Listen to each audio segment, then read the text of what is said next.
He's charging down the runway. Look at that speed for a man that size. Plants it up. Oh, my goodness, he's still rising.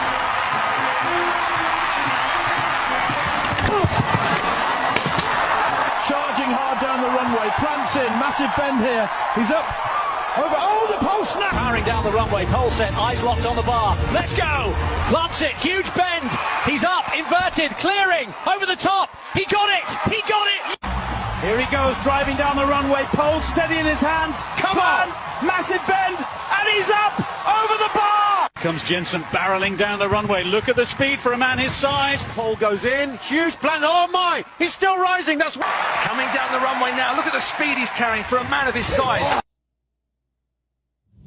It's now time for The Sit Down with Don Tony.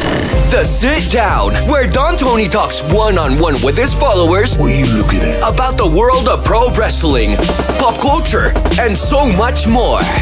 The Sit Down with Don Tony. And now, your host, Don Tony. Don Tony.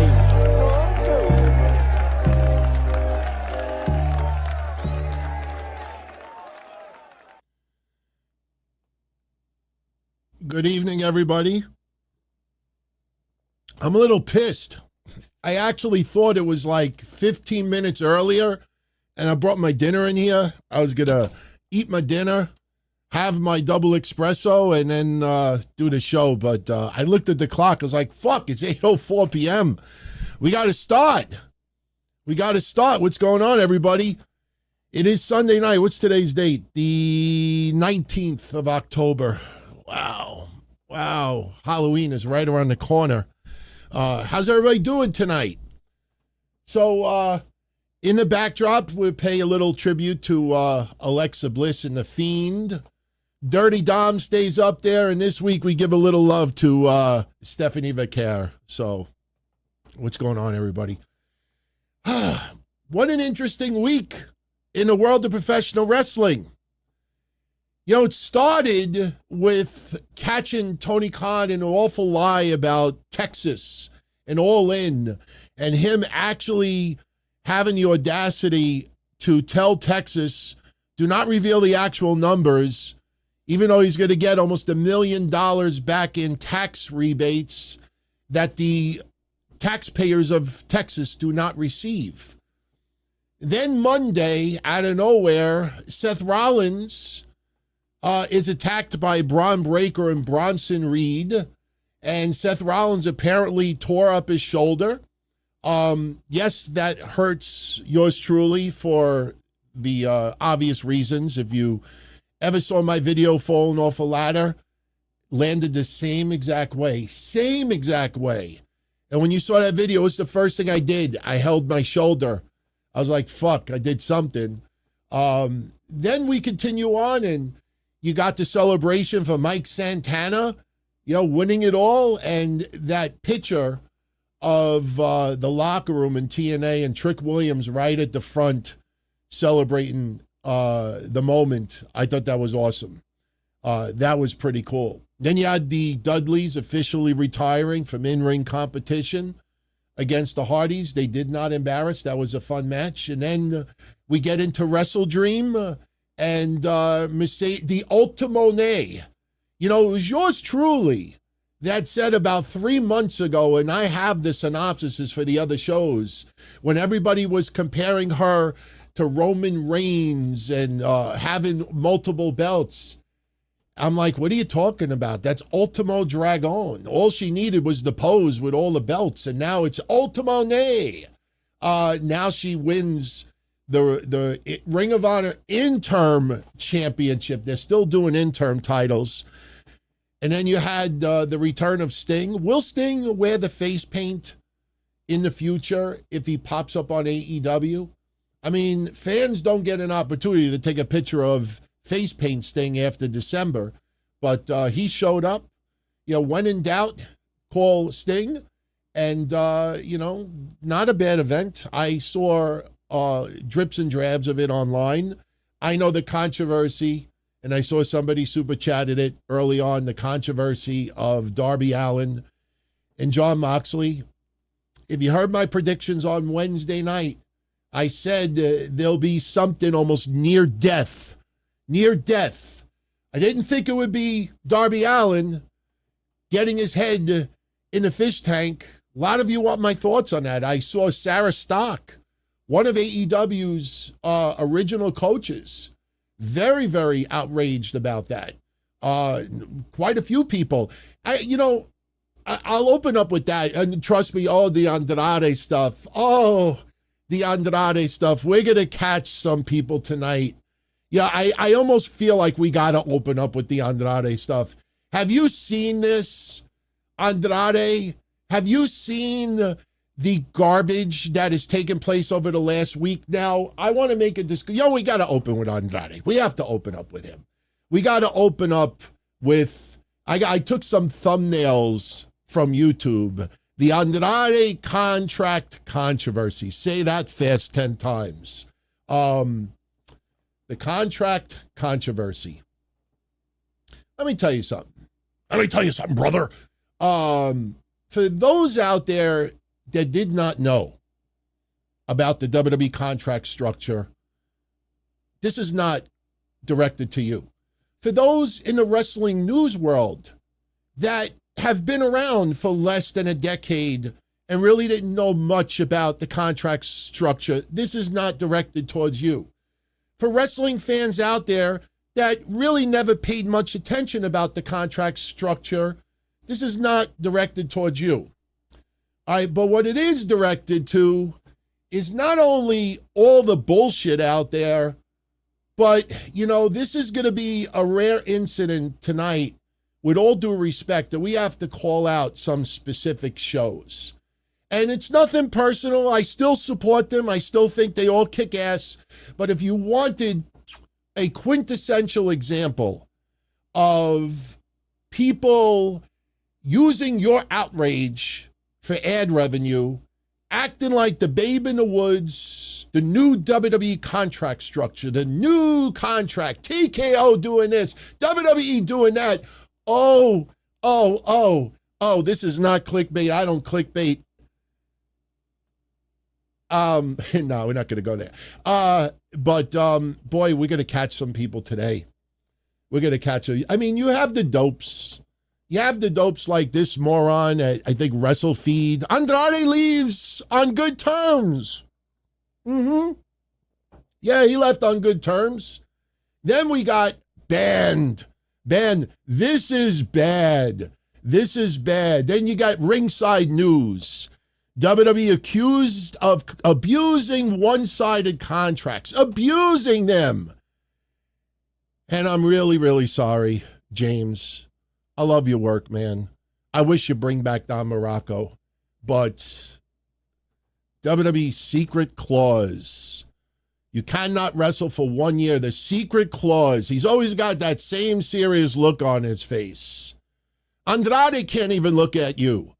We're going to have to get back to him, but the guy that I enjoy the most, boy, if you thought Maven was a hustler, Hustler hustler, fucking Stevie Richards. Stevie Richards, not only does he clickbait you, but he actually prints up he actually printed that. No compete clause. You can't work anywhere for the entire year. We won't pay you. And you go check out his YouTube channel and you check out the article, and it's all about this new contract structure. But the guiltiest ones of them all, Wrestling Observer, big time no compete. Let me tell you something now, all you. If it looks like shit and it smells like shit, don't taste it. It's probably shit. I got a little revelation for all of you out there. WWE has had this contract structure for a good 20 years. Brock Lesnar is the most notorious one of them all. Brock Lesnar had, when he got out of WWE, that he had a no-compete. I think it was 5 years. There's been, some people have said 10, some people have said 7. I think it was 5 years. But this 1 year no-compete has been around for at least a decade. Not only that, I took a little notes because I know this is going to circulate. I might even have the balls to put this as a separate segment on YouTube so it circulates a little bit more. But again, for those that did not know, honestly, this is not directed towards you. So please, I don't want anybody to get, take it personal. But for those out there that truly did know, yeah, props to you for once again using your viewers for ad revenue. But for those out there in the UFC world or follow UFC, go look up the story about Francis Ngannou, and look at what happened with him with UFC and the 1 year, what do they call it? The matching rights clause. The matching rights clause. And look at that situation. And then you realize that UFC has had this structure for a long time. But here's the thing about Andrade. And trust me, I have some bullets. And, I don't know how people are going to defend this one. Now, props to Fightful. Fightful got from someone who either has or had a WWE contract. They got the clause, word for word, about the 1 year. And I'm going to read it to you. And then I'm going to show you some history. I'm going to show you, I actually have my screen ready to be shared from a post of about 9 years ago about this very specific 1 year no compete. Then I have an audio clip of somebody talking about it too. Oh, this is going to be fun. I like doing stuff like this because I come prepared. And trust me, we'll get to the Jacob Fatu baby teeth story. The Jacob Fatu story, that's even funnier. But here is the clause in the WWE contract, the TKO contract. Now listen closely, upon termination of this agreement by promoter for breach of the terms hereof, wrestler shall not work, appear, or perform in any capacity for any professional wrestling, sports entertainment, mixed martial arts, because this was originally with UFC and they added wrestling in it. This is the same clause. And Ultimate Fighting Organization, promotional entity not owned or controlled by the promoter. Similar to the matching rights clause. If Francis or someone else wanted to work an MMA show, if it's not owned by the promoter, then he can't do it unless the promoter gives permission, okay? But here is the thing, okay? Controlled by the promoter in the United States, not Mexico, in the United States, for a period of 1 year from the date of such expiration or termination as specified by the promoter in the notice of the termination provided. However, that is no lesser period. If no lesser period is specified, the period will be 1 year. Now, there's a whole bunch of other stuff on here. I don't need to read it because I know this story already. This is for cause. This is for disciplinary. This is not release. Creative has nothing for you. I'm unhappy. Could you let me out of my That's not what this is. This is, I punched Sammy Guevara. Maybe AEW, fire me, disciplinary action. If AEW has that clause in their contract, yes, that's cause. CM Punk. Remember Tony Khan? I fired Phil Brooks due to cause. Everybody's like, cause? What the hell's cause? Disciplinary or cause? Andrade failed multiple wellness violations. Do you think that WWE should allow Andrade to go to AEW this quickly after failing wellness violations multiple times? What message does that say? Do you remember the controversy? Jim Cornette had a field day with this with Brian last couple of years ago, and it was funny. When CM Punk, when you heard the fight with Andrade and Sammy Guevara, the joke was, maybe other people that want to get out of their contracts, all you got to do is just punch some jerk off in the mouth behind the scenes in AEW, and I could get fired, get out of my contract, now I could go to WWE. What message does that send to wrestlers? I'm not sticking up for WWE, but let's use common sense here. What message does this send to wrestlers in the WWE that, hey, I could take the chicken shit way out. I could fail wellness. I could not show up for work. I could punch somebody in the mouth. I could be a total unprofessional asshole. I could do this, do that, do this. WWE just is tired of me, kind of like the Enzo Amore. Let me be an Enzo Amore. And then they'll fire me, and now I could go wherever I want. Do you think it sends the right message if Andrade fails the wellness multiple times? WWE says, no, listen. You're out, cause, blah, blah, blah, blah, blah. And then he could just show up in AEW a week or two later. What message does that send? So understand that this clause about 1 year is to protect WWE. It is to protect UFC. It is to protect any company that does not want someone to try to get out of their contract in a chicken shit way so they could go work for a competitor. 18% of Americans supposedly are under some type of no-compete clause, okay? Last year, okay, and then we're going to get to the proof. We're going to have fun. I promise you, we're going to have fun. Last year, there was a big issue with the FTC, the Federal Trade Commission. In fact, I do need my paper for this, all right?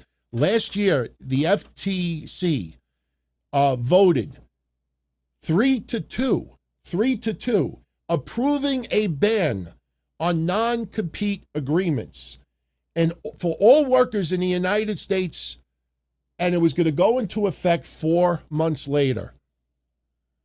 Okay, a court in Texas, I believe. Texas fucked twice. A court in Texas, Dallas, blocked the decision. The FTC filed an appeal. They ended up dropping the appeal.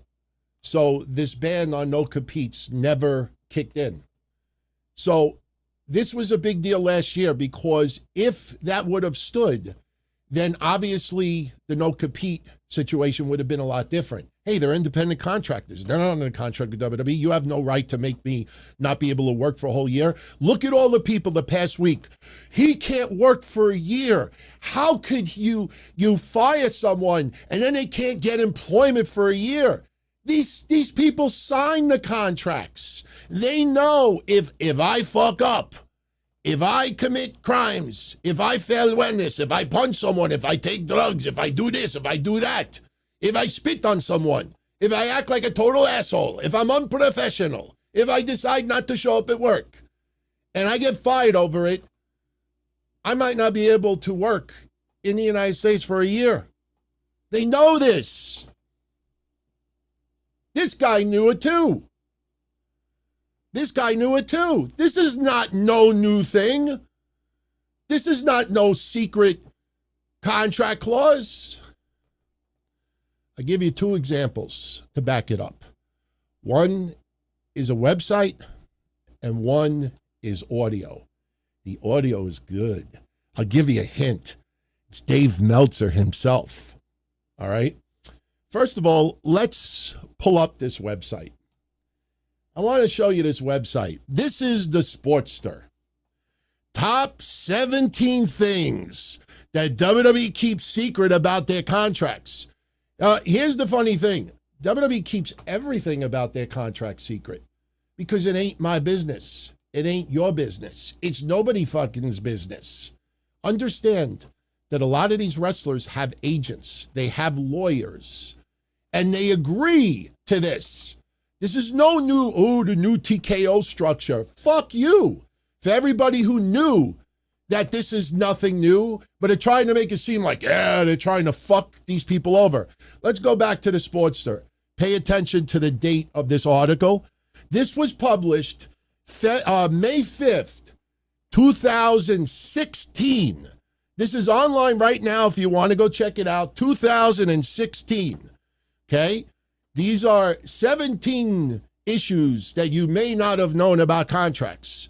Number 17, the WWE has two types of intellectual properties. Number 16, only in Connecticut. Well, that's probably going to be changing. Number 15, a wrestler may be able to terminate their contract under mutual consent. Number 14, WWE receives money from a wrestler's independent projects. Now, again, this was written online almost 10 years ago. If you want to read the specifics about all these topics, go online and go read the article yourself. Number 13, wrestlers can negotiate between IPs. Number 12, WWE signs wrestlers to developmental territories. Number 11, terms of length and territories. Number 10, the base salary of a wrestler. Trust me, it gets good. Number 9, WWE could sell your merch after a contract has ended. Number 8, a wrestler cannot sue for injuries. Number 7, wrestlers must pay for their own wardrobe, props, makeup, and costumes. That's changed. A lot of these have changed a little bit, but we're getting to it. Trust me, it's worth it. Here it comes. Number 6, wrestlers must pay for their own training. Number 5, wrestlers must cover their own costs for food, lodging, and travel. Number 4, non-compete clauses. Let me scroll down and let me read you word for word of what this says. If you breach your contract with WWE, you cannot perform for another wrestling organization for a certain amount of time. A non-compete clause can be 1 year, or in the case of Brock Lesnar, 6 years. A breach can include violating the wellness policy, underperforming, failing physical tests, not obtaining the right licensing to perform in the ring, and blah, blah, blah, blah, blah. 1 year. It's right there. It's been online for a fucking decade. Ignore that. Those are my stats. 1 decade. 1 decade. All these people that have been in the business, that have had contracts, the ones who have been covering wrestling for that long, that are telling you that this is new and it's not fair and this is disgusting. I'm telling you, they have all your shit on their finger because they really stuck it up your ass. How does it feel to be lied to? Here's the beauty of them all. You know, when I say that I have been a subscriber of Vince Russo for well over a decade, it's real. When I say that I am a member of Fightful's, Patreon, a few others, yeah.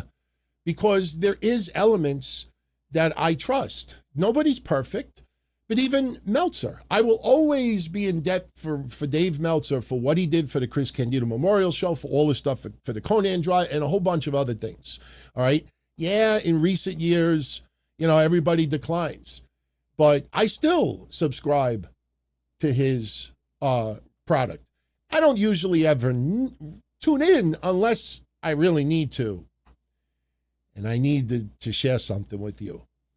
When CM Punk got let go, got fired from AEW, someone asked Dave Meltzer and Brian Alvarez, what's going on with CM Punk's contract?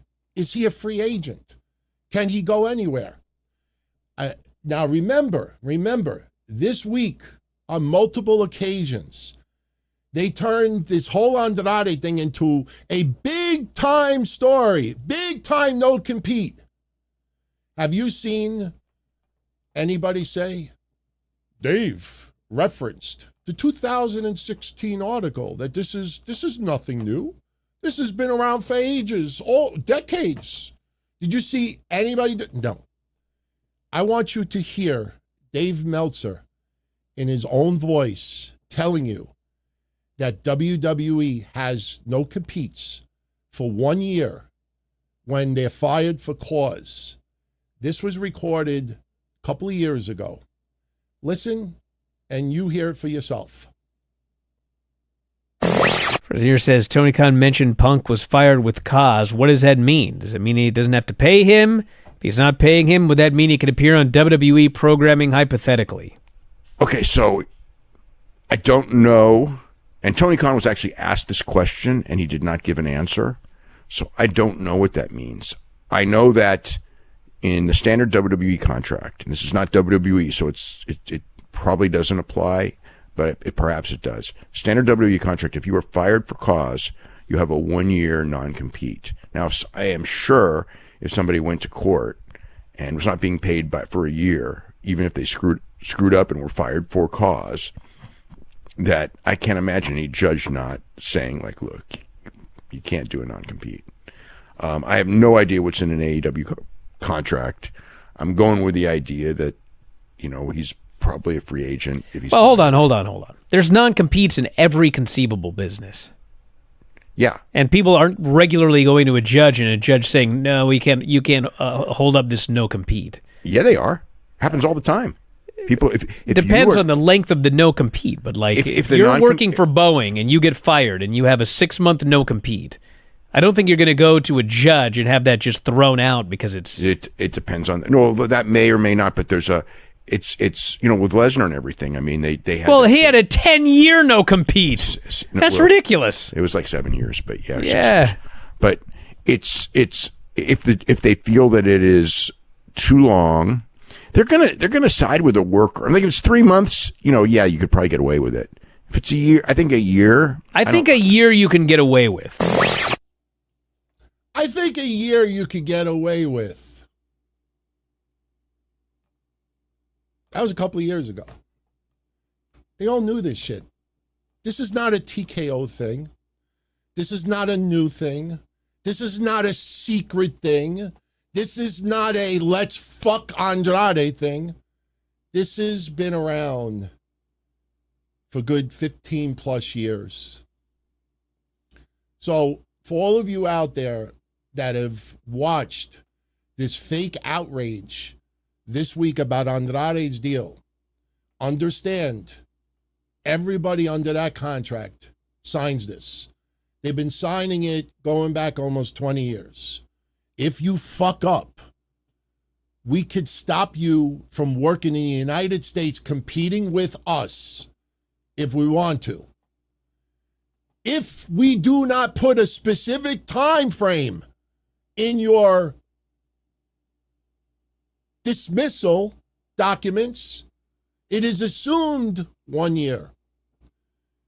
How do you fight this? Andrade needs to pay for a lawyer, go to court, go to the FTC, and say, I think this is unfair. I think this is unfair. And hopefully WWE will cut it down or the FTC will trim it down. It is on a case-by-case basis. This is why last year, the FTC, the court in Texas, ruled against that FTC decision, 3-2, to eliminate these non-competes.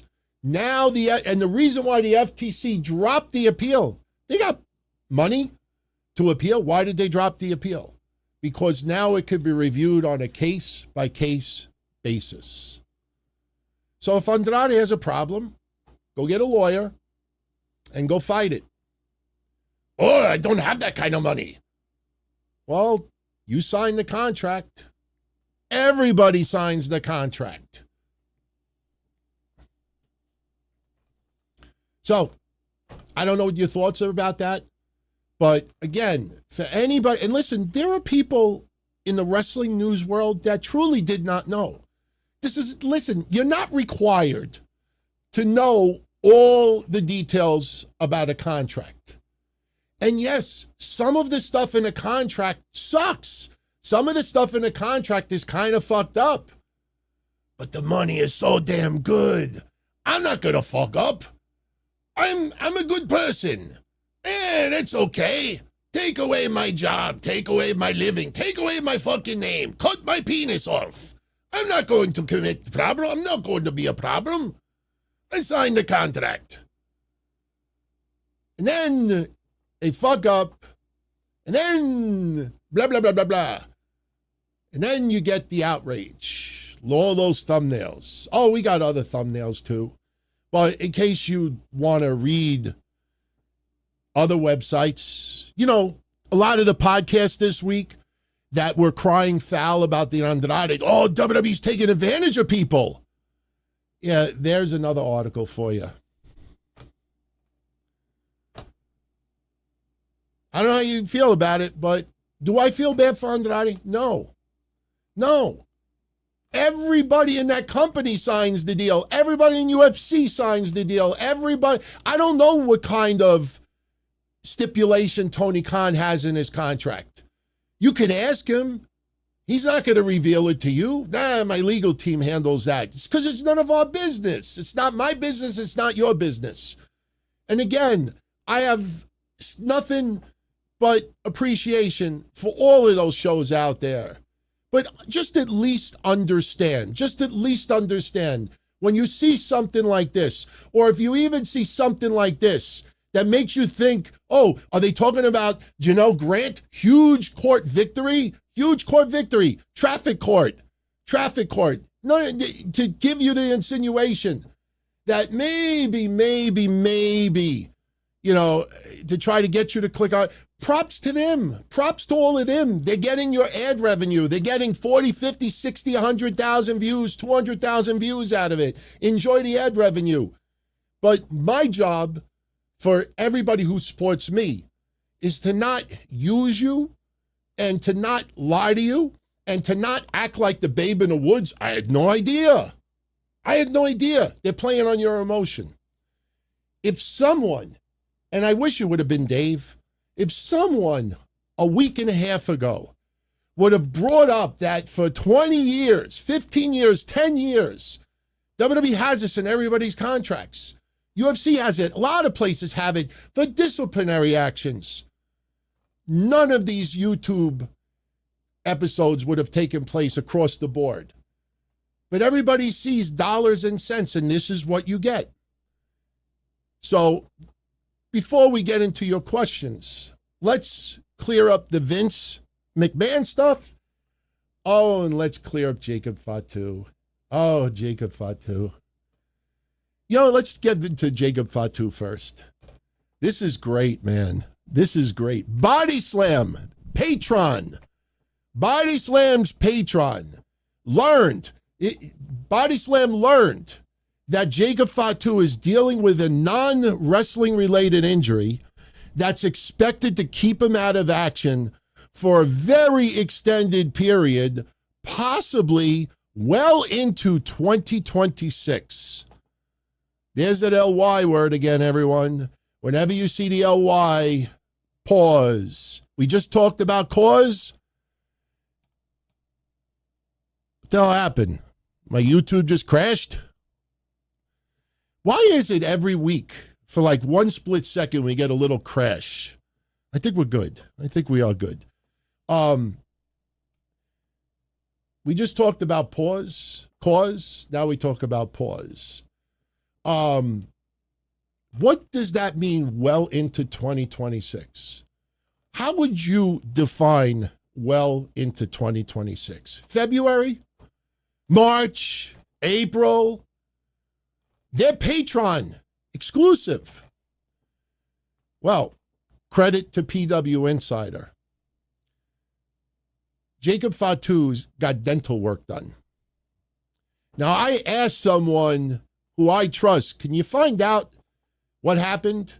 Did he have to get some type of surgery because sometimes the dental interferes with the breathing? And someone said to me, I think he got veneers. Now, I don't think it's veneers because You're going into Saturday night's main event. You're going into Survivor Series. You're going into some very important events. I think Jacob Fatu can wait for his veneers. I know he wants to look like Roman Reigns, who has chiclets for teeth now, but I don't believe the veneers thing. I have a feeling Jacob Fatu had some issue that required to be surgically over here, and because of it, plus it could fuck with your equilibrium.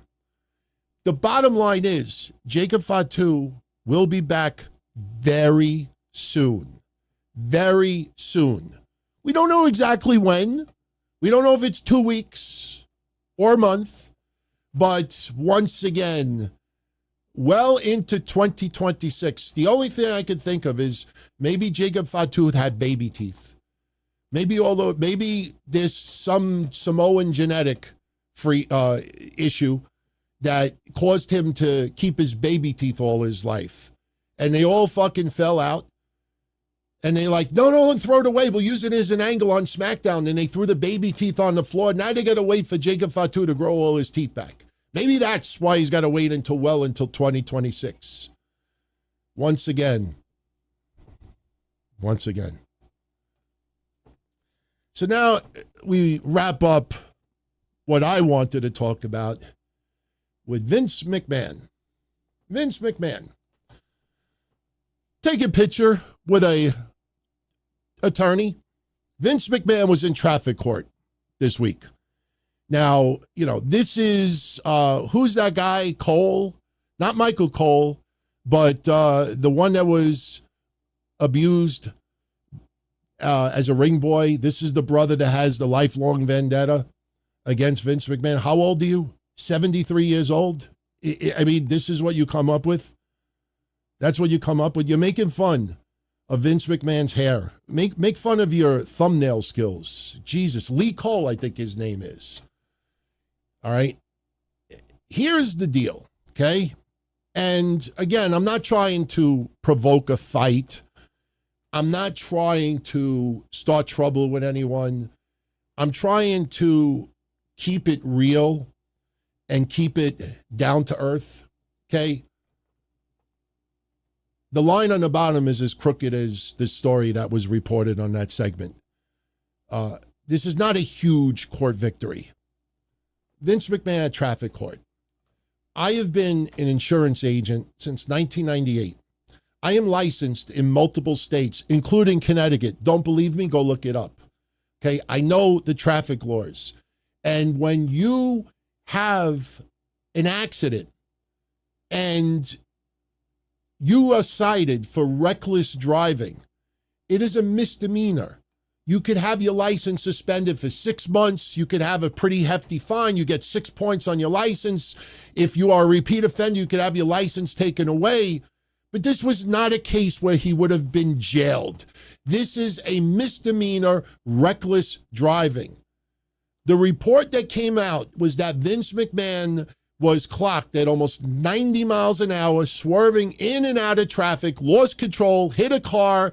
The car had lost control. Parts of Vince McMahon's car ended up in the roadway. Another car got hit. It was a 3-car accident. Nobody got hurt. Nobody got hurt. Vince McMahon took responsibility, apologized. His insurance company is fucking pissed right now because an insurance company will tell you, never admit guilt. Right now, whoever that woman is that got hit, she's suing her balls off of Vince McMahon's insurance company. Vince McMahon probably had either $500,000 liability or possibly $1 million. Nobody got hurt. Nobody got hurt. So she can't sue for injuries. She can't sue for loss of consortium. She can't sue for, permanent stuff. She could sue for her vehicle, sue for maybe some lost work. She had some doctor bills just to get checked out to be sure. This is an insurance claim. So what happens? Vince McMahon goes to traffic court with an attorney, and the attorney asks the court, listen, Vince, even though some people think he's a rat bastard, some people think that he's a predator, I wouldn't want him as my father. All right, if you see online, he's a trafficker. He's Pepe Le Pew meets P. Diddy. Despite all of that, He never had any issues. He's never had any traffic violations. His license is clean. This was an unfortunate accident. And they asked the court to give him a program. There is a program. You know, let me give you 2 words just to show you that a lot of the wrestling podcasts out there and the websites probably didn't even graduate from Starbucks school, because you will see the phrase, Google it, legally driving. Put it in parentheses, type in Vince and then parentheses, legally driving. And look at all the wrestling websites that actually wrote that. And then you realize you're dealing with people that are uneducated, that the only source of income is their podcasting. They said, oh, if Vince McMahon is legally driving and he does this and that, then the case will be dismissed. It'll be thrown out of court. The fuck does legally driving mean? Who uses that term? The bottom line is, as long as Vince don't commit any crimes behind the wheel, as long as he's legally driving. How is he illegally driving? I know you're going to say, well, if he's speeding, if he's this, use simple English. As long as Vince doesn't fuck up again behind the wheel, doesn't get any moving violations, doesn't commit any traffic laws, pays a donation, probably has to do a defensive driver class, which was not discussed in the court, but I guarantee you that'll be a requirement. He'll have to watch the stupid 6-hour safety course that was made in the 1990s that they haven't updated yet, because I have seen it and it's goofy. And as long as he does this, 12 months from now, that will be dismissed, expunged. It'll, as if it never happened. It never happened. That's all it is.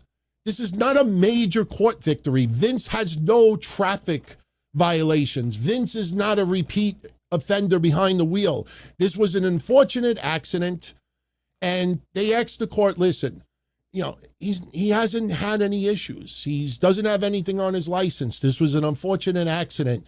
This was not reckless driving. Can we give him the probation program? Can we give him the program where he pays a fine, watches a safety class, doesn't break any other traffic laws, and a year from now it gets thrown out? That's all it was. That's all it was. It could happen to you. It could happen to me. It happens to shitloads of people. He didn't get any preferential treatment because he's a billionaire. He didn't get any preferential treatment because he's Vincent Kennedy to McMahon. This was a guy that had a car accident, that was driving a little bit stupid, and he asked the court, could you give me a second chance? And the court said yes. That's all this is. That's all it is. So, you know, again, you see these deceptive stories out there. This is not a major court victory. This is traffic shit. I've covered it. I've been a broker for almost 30 years. This is a part of what happens when you break traffic rules. All right. I don't think I need this no more. By the way, I decided to keep the Grande Americano mask. I am getting a styrofoam head. We'll put it in the backdrop. We'll probably put it next to Deli Man. So, by the way, what do you think? Stephanie Vicaire, right? I think everybody approves, right? All right, let's move on. Let's move on. Let's answer a couple of super shout-outs. We'll get into your questions, and we'll call it a day. I'm sorry if it looks like I am sweating bullets over here. See, I got a light, and it's kind of like blocking my air conditioner, but I put it like this so you don't see it. So it's kind of hot in here. I've been under the weather the last couple of days. All right, enough of my rambling. Let's get into a couple of things. Tommy D, thank you for the 10 spot, Tommy. My thoughts on Jon Moxley and Darby Allin's fish tank spot at WrestleDream. Okay. This is my honest take on it. I don't have any issue with it. I'm in my 50s. I was a fan of ECW. Okay. I don't think I remember a fish tank waterboarding spot, but I've seen some outrageous stuff. I worked for XPW for a short period of time. I worked pushing tickets for ECW the final year it was in existence. Okay? I liked hardcore wrestling. I was a huge fan of FMW with the exploding matches growing up. I don't have an issue with this. Is it goofy? Yes. You know why it's goofy? Because when you look at Darby Allin, did you see how Darby Allin reacted to it? It was worse than Bryan Danielson. You remember when Bryan Danielson had the plastic?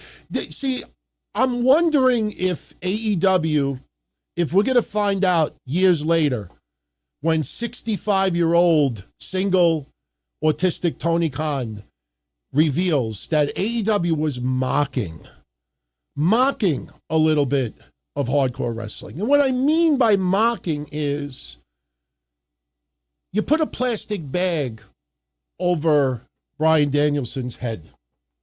Do I have any plastic bags around? Yes, I do. Yes, I do. Look at this. Oh, my head can't fit in this.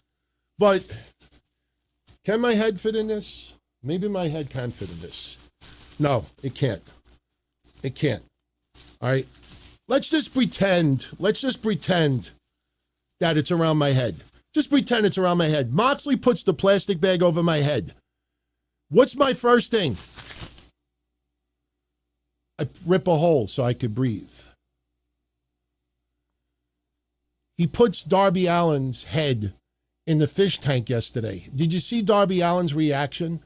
Instead of grabbing Jon Moxley's arms, suspension of disbelief, trying to stick your fingernails in his arms to get him to stop, he actually started acting like a fish. Did you see Darby Allin yesterday?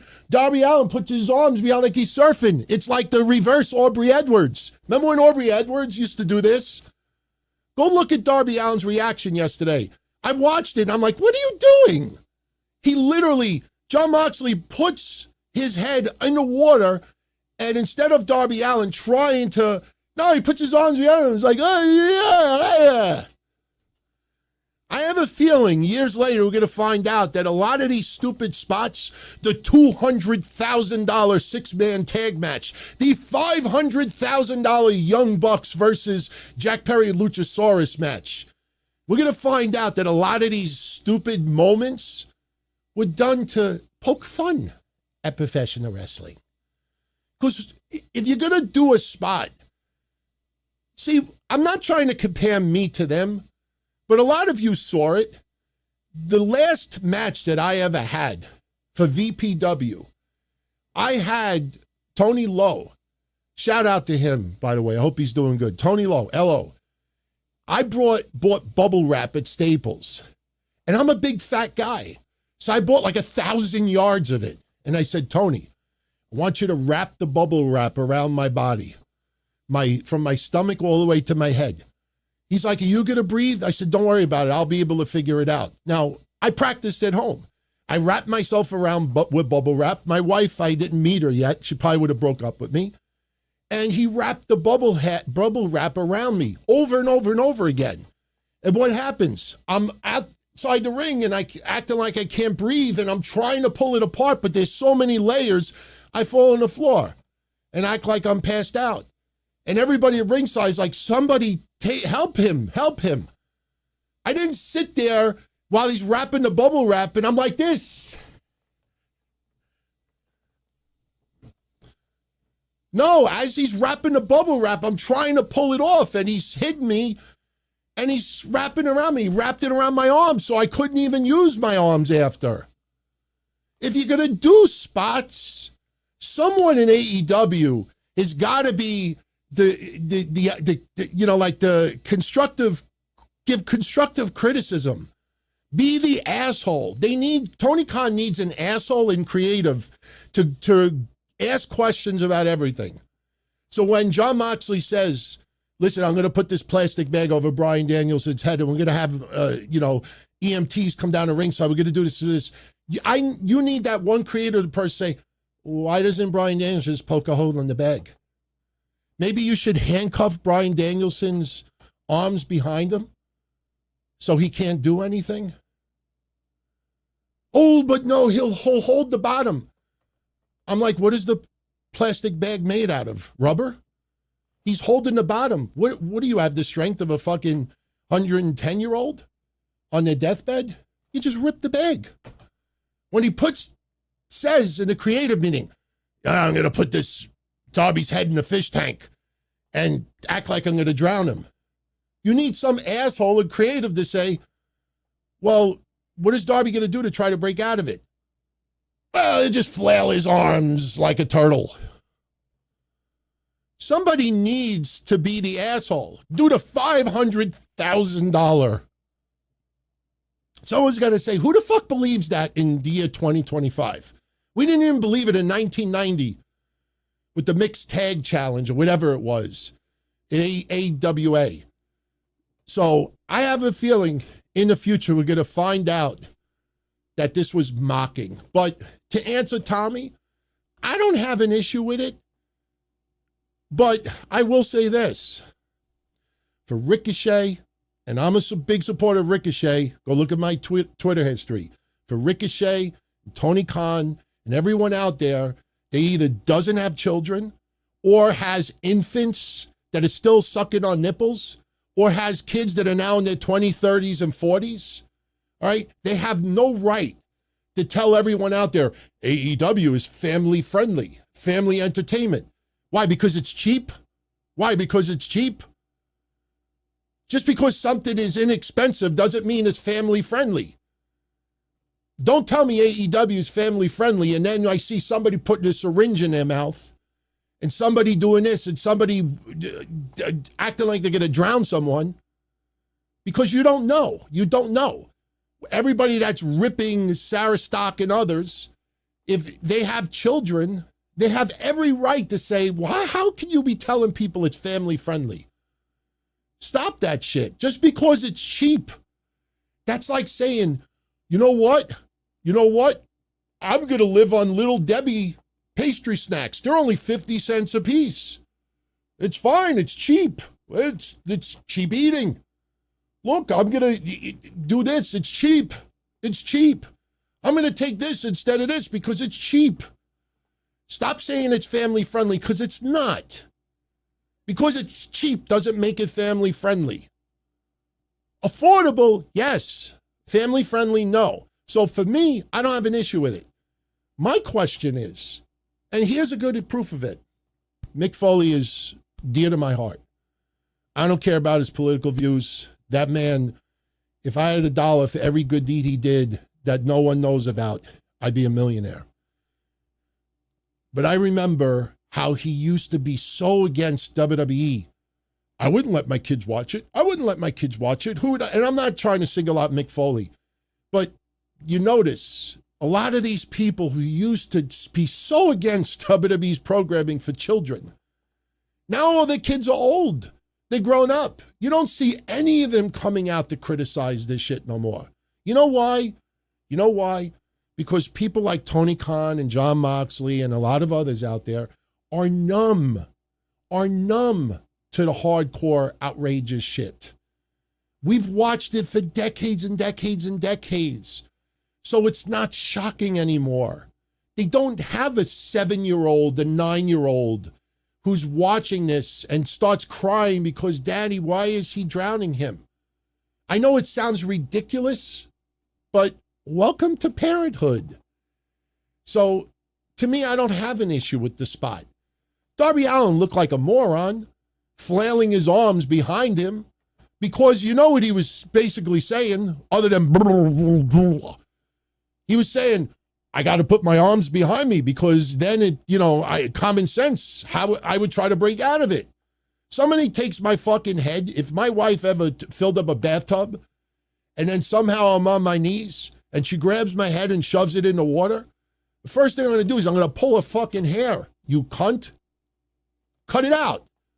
I'm not going to flail my arms in the back as if I'm trying to scratch my ass. So I don't have an issue with it.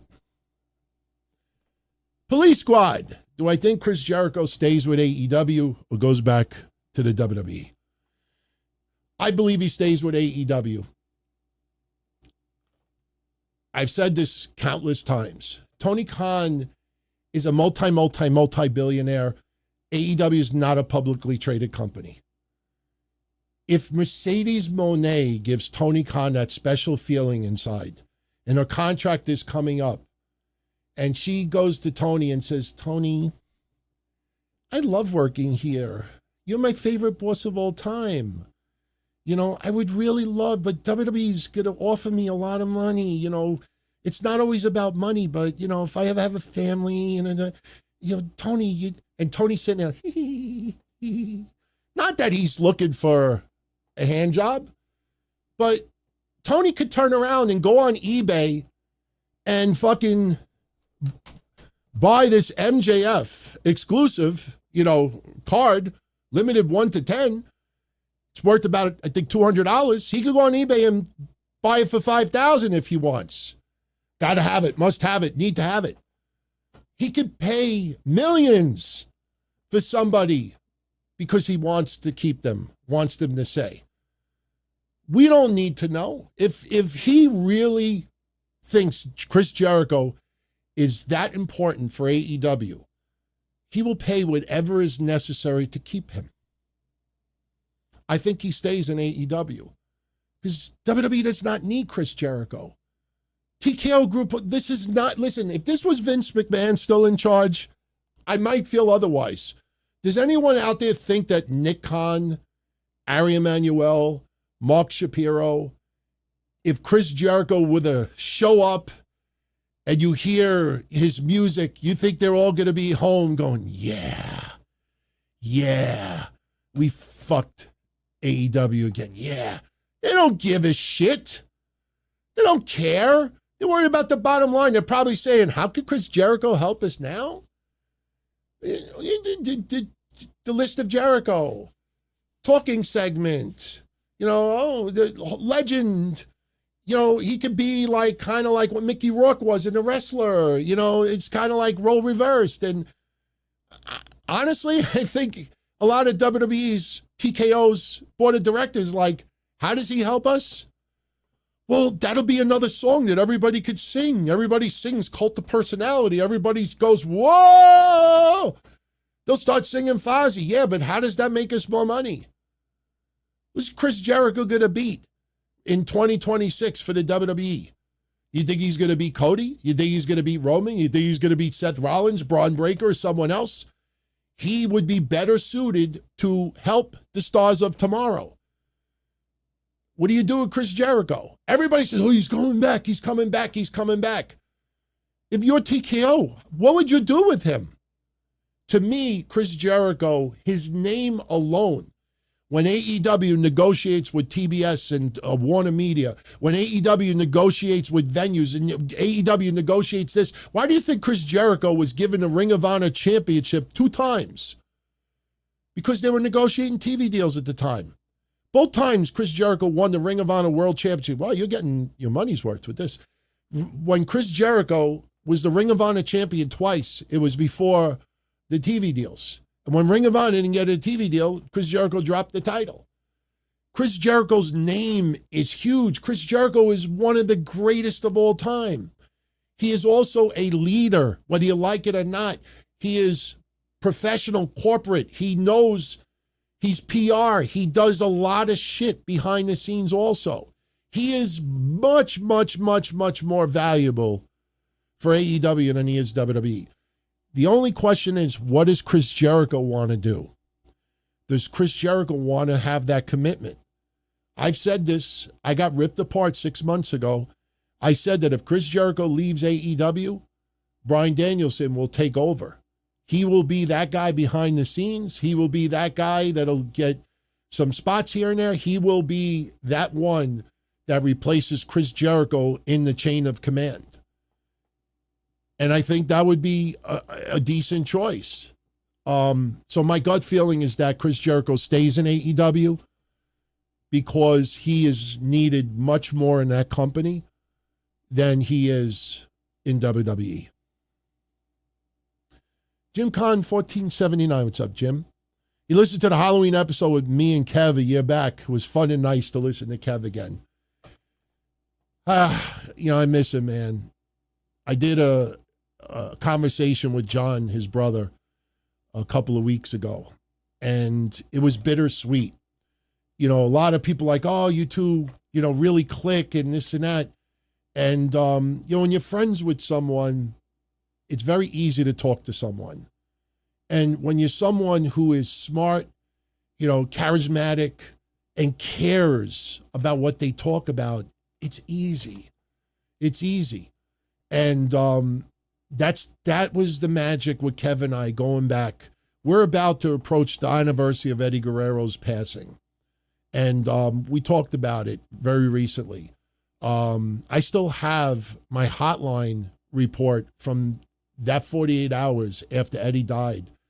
And I opened up my hotline messages and have about an hour's worth of messages that people left paying tribute to Eddie Guerrero. Tons of them, people crying. It's very sad. I have the audio still. And one of the voices you hear on there is Kevin from Sheepshead Bay, Brooklyn. And that was Kev Castle before he ever came on as a host. He was just a caller to the hotlines. But he was so smart and intelligent and came off well that I started talking to him off the hotlines, brought him aboard, rest is history. So that's the one beautiful thing. We got 20 plus years of content. Right now it's on Patreon. Next year, we're going to work to have everybody be able to access it. But all the episodes that Kevin and I did going back to the early 2000s, 2003, early on it was drips and drabs, and then 05 is when we really, 04 is when we really busted out. We have all the shows. So Kev's voice will never fade. That's the thing that always upsets me. My grandmother, and I actually saw the picture. I didn't even realize I had it in my computer. I had it in here the whole time. My grandmother on the right, see on the right, the little plump one, she is the one that got me into wrestling in 1979. She adored me and I adored her, and I miss her tremendously. She died in 1991. And I miss her so much. When you hear Brian Alvarez brings Granny on the show, if my grandmother was alive now, she would come on and talk wrestling. She adored Hulk Hogan when it was still Hulkamania. Why am I saying this? I have no audio of her. So I try to pretend through my mother's voice that I hear my grandmother. Unfortunately, back then, we didn't have, phones like we do now in mediums where we would record everything. Didn't even have camcorder yet. So I don't have her voice anymore. Kev, though, his voice will never fade. The topics may get a little bit older, but it'll never fade. And listen, until the end of the year, and I know a lot of you know this already, but I still put them on the thumbnails. The website is still the same because out of tribute to Kev, I left everything the way it was till the end of the year. It's kind of like when you put a place at the table, you put the setting, even though the person's not there. You show up at a cemetery and you pour a beer out. That's what I'm doing with him for the rest of the year. January 1st is when I have to start, changing things. And Kev will still be there, but it'll be a tribute section. But, yeah, I miss him terribly. And I think of even the topics now that we would have a field day with. And unfortunately, right now my conversations are, for the most part, one-sided. But I miss him. I really do. Todd Pelkey, thank you, my friend. Love everything you do. Keep up the good work. I want to make this clear. Please, if what I said earlier gets to James or anyone else, I'm not trying to pick a fight. I'm not trying to fuck your shit up. But I grew up with an old saying. If you play, you must pay. If you give it, you better be able to take it. And that's why, Frank Goodman, the Mass Maniac, God bless him, he helped me grow thick skin. I get abused. I don't run the social media and cry about it. I take it up the ass and I'm like, hey, if I'm going to give it, I better be able to take it back. I don't whine. I just do what I do. And if you're going to go that way, especially Stevie, who knows better. You know, but again, that doesn't mean I don't continue supporting them. I watch a lot of their stuff, and 99% of it is entertaining and it's on point. But sometimes things like this, you know, it's right in front of your face, and I'm like, you know, no, I have every right to call some stuff out. I'm not trying to pick fights with anyone. You know, again, you look at Busted Open. They're great. But I will call out the bad takes and some of the stuff that's done by design. You know, you see this person takes this side. You see it. The best example of it is when you watch WWE pre-shows before premium live events. You'll have the round table. You have Booker T. You'll have, who do you have? Peter Rosenberg. You'll have Kathy Kelly or, you know, someone else. You have like 4 or 5 people. And then they'll say, who do you think's going to win this match? It could be even the Royal Rumble. And almost every person will have a different take, and some of them are ridiculous because, damn, why did you take that person? Now you got to choose someone else. I mean, that's how it's done, you know? So I get it. I'm not trying to pick fights with anyone. But sometimes, you know, you have to call things out when you know what it is. So, but thank you, Todd. I will never change. I will never change. I praise when deserved, and I criticize when deserved. And I try to do it in a lighthearted way, just to, you know, give everybody a fun conversation. There's no malice. There's no hatred. When the show's over, you know, it's done. The mayor of Dinosaur, I know your name, even though it's cut off. The mayor of Dinosaur Island, Landry. Who has a better chance of beating the Dodgers, Seattle or Toronto? I think Seattle.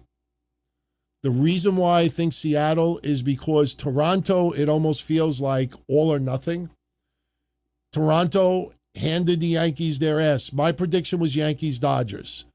I think I've said this since I was a teenager. And I said it back in April. Good pitching beats good hitting.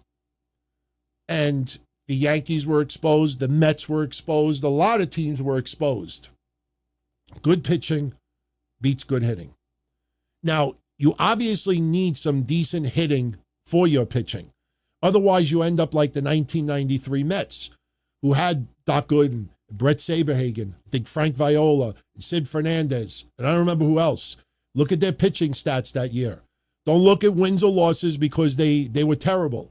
Look at ERA, look at WHIP, look at hits per inning, strikeouts per inning, walks per inning. Look at average runs, you know, that they were given by their team. So you have to have good hitting also, obviously. But when your pitching is dominating, look at the Arizona Diamondbacks from 2001. Look at the Diamondbacks, Curt Schilling and Randy Johnson. You replace them with 2 other pitchers, and the Diamondbacks do not win that World Series. So I think the Blue Jays would be too swing happy. I think you would see a shitload more strikeouts on the Blue Jay side. I think Seattle would have a little bit better of a chance, although I think the Dodgers are winning it. I think the Dodgers are winning it. So thank you for that. And, you know, we'll see what happens next year with my local teams. Austin Nance, my friend, I can't believe we've been doing video for 55 months because you've been around since day one. He's a channel member here and a moderator and a friend for 55 months. That is 4 years and 7 months. It's amazing how time flies. I hope 2026 is a huge, huge year. By the way, cheap plug, you guys didn't check out this week's history show yet? Check it out just for the last segment. Vince Russo and Rikishi. If you tune into my other shows, and we always have fun with Rikishi these days, you have to hear the ultimate burn that Rikishi gave. It is, Rikishi goes nuclear. And I'm a huge supporter of Vince Russo. I've been since the 90s. Doesn't mean he doesn't deserve criticism. By the way, you want to hear something whack? you know who Zohran Mamdani is, right? The guy that's running for mayor in New York. I'm not going to get political here, but I compare Zohran Mamdani to Vince Russo. And what I mean by that is Vince Russo in the WWF had a few good ideas, but had a boatload of whacked stuff. And he needed Vince and a bunch of others to like, no, we're not doing that. We're not doing that. Yeah, we'll do this. We're not doing that. We're not doing that. We're not doing that. I kind of feel like that's what Mamdani is. If he gets elected, it's kind of like Vince Russo. Like he's got like a couple of small ideas that aren't bad, but then he's got a lot of whacked out stuff that you know our current government under Trump, whether you like him or not. And I'm not taking sides, but for the next 3+ years, there's going to be a shitload that Mamdani's want to put through. And Trump is like Vince McMahon. A lot of people already feel that way. Trump is going to be like, nah, we're not doing that. Nah, we're not doing that. You're fired. We're not doing that. We're not doing that. No, we're not doing that. We're not doing that. And then you're going to realize after a couple of years, holy shit, nothing is getting done. I kind of compare it. It's like Vince Russo needed a lot of filter. And I think the same thing with Mamdani. I don't know. I just thought about that the other day. Dorian Mesa. Oh, by the way. Oh, shit. Daniel-san. Congratulations. You won the predictions contest on YouTube for Crown Jewel.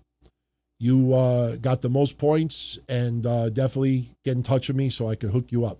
So, Dorian Mesa. Channel member, 49 months. You're very welcome, my friend. Thank you for supporting the cause. Thank you to Havili. Havili double dips. Havili is not only a huge supporter here on YouTube, he's a patron and a friend as well. He is here 3 years and 3 months. If Sting didn't get injured against Seth, what's the possibility of him facing Undertaker at WrestleMania 32? Let me tell you something. Sting, if people don't remember, and listen, when we talk about retro stuff, I love it. So anybody wants to hit me with retro stuff, do it.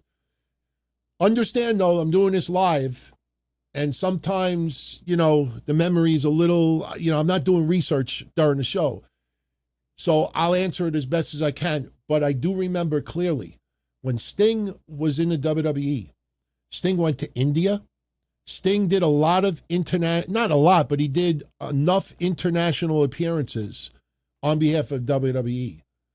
I personally think that if he wouldn't have been injured and would have been in the WWE for a few additional years, I think by the time the Saudi Arabia deal would have came around, I think there is an excellent chance that we would have saw Undertaker versus Sting. They did interviews back then. Sting did interviews. Never say never. One thing's for sure. Anything's for sure. Whatever you say. One thing's for sure, nothing's for sure. I think it would have happened. I don't know if it would have happened in WrestleMania 32, but at some point it would have happened. It sucks the way he went out. I don't think he was prepared. But obviously that injury was serious, and he was getting up there in age, and it put a lot of things in disarray. But it's too much of a fantasy match. I mean, I understand, like, people you say, I want to see Bret Hart versus Kurt Angle. Well, you knew it couldn't happen because of Bret Hart's injury. If they were wrestling at the same time, and in decent condition, people would be bitching every day. Why ain't they doing that? We need this match. We got to have this match. We got to do it. We got to do it. We need to do it. There would have been too much demand for Sting versus Undertaker. It would have happened. It would have definitely happened. So, all right. Jim Kahn, thank you very much for this one.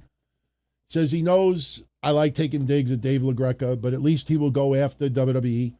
With Bully Ray and Mark Henry, they won't go after WWE and have bad takes. I don't hate Dave LaGreca. I commend his dedication. He gets paid very, very well. And remember, my friends, Kevin and I were supposed to be on Sirius XM before Busted Open was even an embryo. We just logistically couldn't put it together. We were offered many, many, many years ago. You guys that have been with me going back 20 years, remember we were going to do AM radio, FM radio, but it was logistically difficult. And it was too much work to record a Monday show and then edit out all the curses, especially back then. You know, yeah, what could have happened if we would have done that? But we didn't. I'm not jealous. I enjoy what I'm doing here. I'm fine. I mean, I wish it would pay the bills a little bit more, but I'm not complaining. I love wrestling. I respect it. You know, I have fun. And I try to have everybody just have a good time. I get it. You know, a lot of people out there will not even acknowledge I exist, and that's perfectly fine for whatever reasons. But I have really no issues with Dave LaGreca other than, you know, what we say. I mean, we know, you know, what it is, and you understand what it is. And we get, you know your bread is being buttered. You know, they're going to have different takes. Look, here's a controversial one. I'm going to throw a name out to you. You're going to be like, holy shit, I haven't heard that name in years. Last night, I couldn't sleep, and I was working on next week's history show. And I was pulling my notes going back 7 years. And I found the coverage that I did about Jordan Miles. You guys remember Jordan Miles? He wrestled as ACH also. Jordan Miles is the guy from NXT that they made a shirt design, and it looked like a pair of lips, and he's black. And he approved the design, but I guess the shirt was supposed to be on a different color. And WWE released the shirt as a black shirt with the Jordan Miles logo, and it looked racist. We're just being honest. And obviously, this caused a huge controversy 7 years ago, 7 years ago, whatever it was. I think it was 7 years ago. And I was doing a little additional research, and I found myself down a rabbit hole last night. And I found all the discussions from Mark Henry to others to Booker T. And I noticed that people who were in WWE were more times than not defending WWE a little bit. And it got really, really weird. But you know, at the end of the day, wrestlers who are black, I shouldn't say were. I mean, that means were meaning like they're not in the company anymore. But wrestlers who are black, you know, definitely took a certain stand. But the ones that worked for WWE pretty much took the stand that WWE was not trying to be racist. Yes, they were ignorant. It's like Gunther Stark. You know, you look up, you remember the Submission Society? You know, WWE does not research things as much as you think, you know, because we see some of the things that come out. And then they have to change it because you realize, oh, shit. So I don't think, and listen, I think Booker T had the best take back then. He said he didn't think that anybody in WWE was making the design and did like Beavis and Butthead laugh, like, like thinking like, oh, that could be interpreted a different way. No one there was doing it to be racist or have that thought, but obviously it was ignorant. It was a bad take, and it caused a lot of controversy. My point is that those who work for the WWE are going to defend WWE a little bit more. You know, when I had that big war with Bully Ray years ago when he was in TNA, this is when Tito Ortiz first debuted. That's the only way I remember the time frame, because I remember Tito Ortiz, Don West. Like, he tried to challenge Kevin and I, invited us to go to Florida, confront him in the ring. We weren't going to go. We weren't going to take a chance to get our ass kicked. But at the same time, I used to tell him, I'm like, I wouldn't debate you because you're not going to go against Dixie. I could have the greatest points in the world. You're not going to sit there and go, you know what? I didn't think of that. You know what? You're right. No, of course you're going to defend your employer. Common sense, you would defend your employer. So I get it why they defend the way they do, like Mark Henry and Bully Ray and stuff like that. There's nothing wrong with that, as long as you understand what is going on here. But listen, it's all love. It's all love. At the end of the day, one thing is for certain, all of them give a shit about wrestling. You could tell the ones that truly care about wrestling and the ones who care more about ad revenue. They love wrestling too, but they realize, wow, I can make a few extra bucks if I take this route, or if I take this take or this take. Those are the ones that kind of piss me off a little bit. But I'm not jealous. I'm not jealous, because if I was jealous, I'll do the same thing. Trust me, I can fucking clickbait. You know, what's the old saying? You can't out bullshit a bullshitter. You know, if I want to go that route, I probably could do it better than anybody else. But I just don't want to get caught. I don't want to get caught like, oh, DT, you used to say this and now you're saying this. Or, oh, I remember you said this and now you're saying this and you lied. I don't want to deal with that shit. Roderick, with Seth injured, how would I put the world title? Who would I put the world title on next, CM Punk or Bron Breakker? Without a doubt, CM Punk. CM Punk, I've talked about this. I don't know if it was Wednesday. I think it was Wednesday. I don't think it was Patreon. I think it was Wednesday. I believe the top three baby faces in WWE are Cody Rhodes, Roman Reigns, and CM Punk. Australia is a little bit exaggerated because Australia got WWE locally, which rarely ever happens. And you saw that really cool story about that girl that waited 19 years to see CM Punk in person. They put the camera on her and she was crying. And WWE security went up to her and said, you want to meet CM Punk? That's awesome. That's fucking awesome. You know, CM Punk is that over with WWE. It's not because he fucked AEW. It's not because he beat up the Young Bucks. It's not because he slapped around this person or almost choked out Jack Perry. The reason why CM Punk is over is because they feel he's being authentic. It doesn't feel like he's just saying the right things and because, you know, that's what the fans want to hear. You can feel authenticity. And I think CM Punk being married, being older, you know, you have a different outlook. You become mortal. You realize that the years you have left are very limited. And it feels like there is a legit, you know, love. And it resonates. Dominic Mysterio is a beautiful example of it. Dominic Mysterio is gonna, I hate comparing it to Eddie Guerrero because Eddie, because of his death, he became that much more loved. But I remember Eddie Guerrero when he came in as the Radicals in the first year and a half, and then he was released because he had substance issues. He was shitted out of the building. Eddie sucks. People had no interest in seeing Eddie Guerrero. He came back, slowly built it up. Then he did Los Guerreros and then everything else, and he became one of the most beloved wrestlers in our lifetime. Dominic Mysterio is organically becoming one of the most over wrestlers in that company. Fans know he's a heel, and they will go along with it, and Dominic, you know, will go along with it too. But when you see what happens at Mania, when you see even on house shows, when Dom is doing this to the crowd, you know, he's acknowledging to them that he cares and appreciates it. You know, Dominic, if you see when he interacts with fans, he is one of the most coolest people around.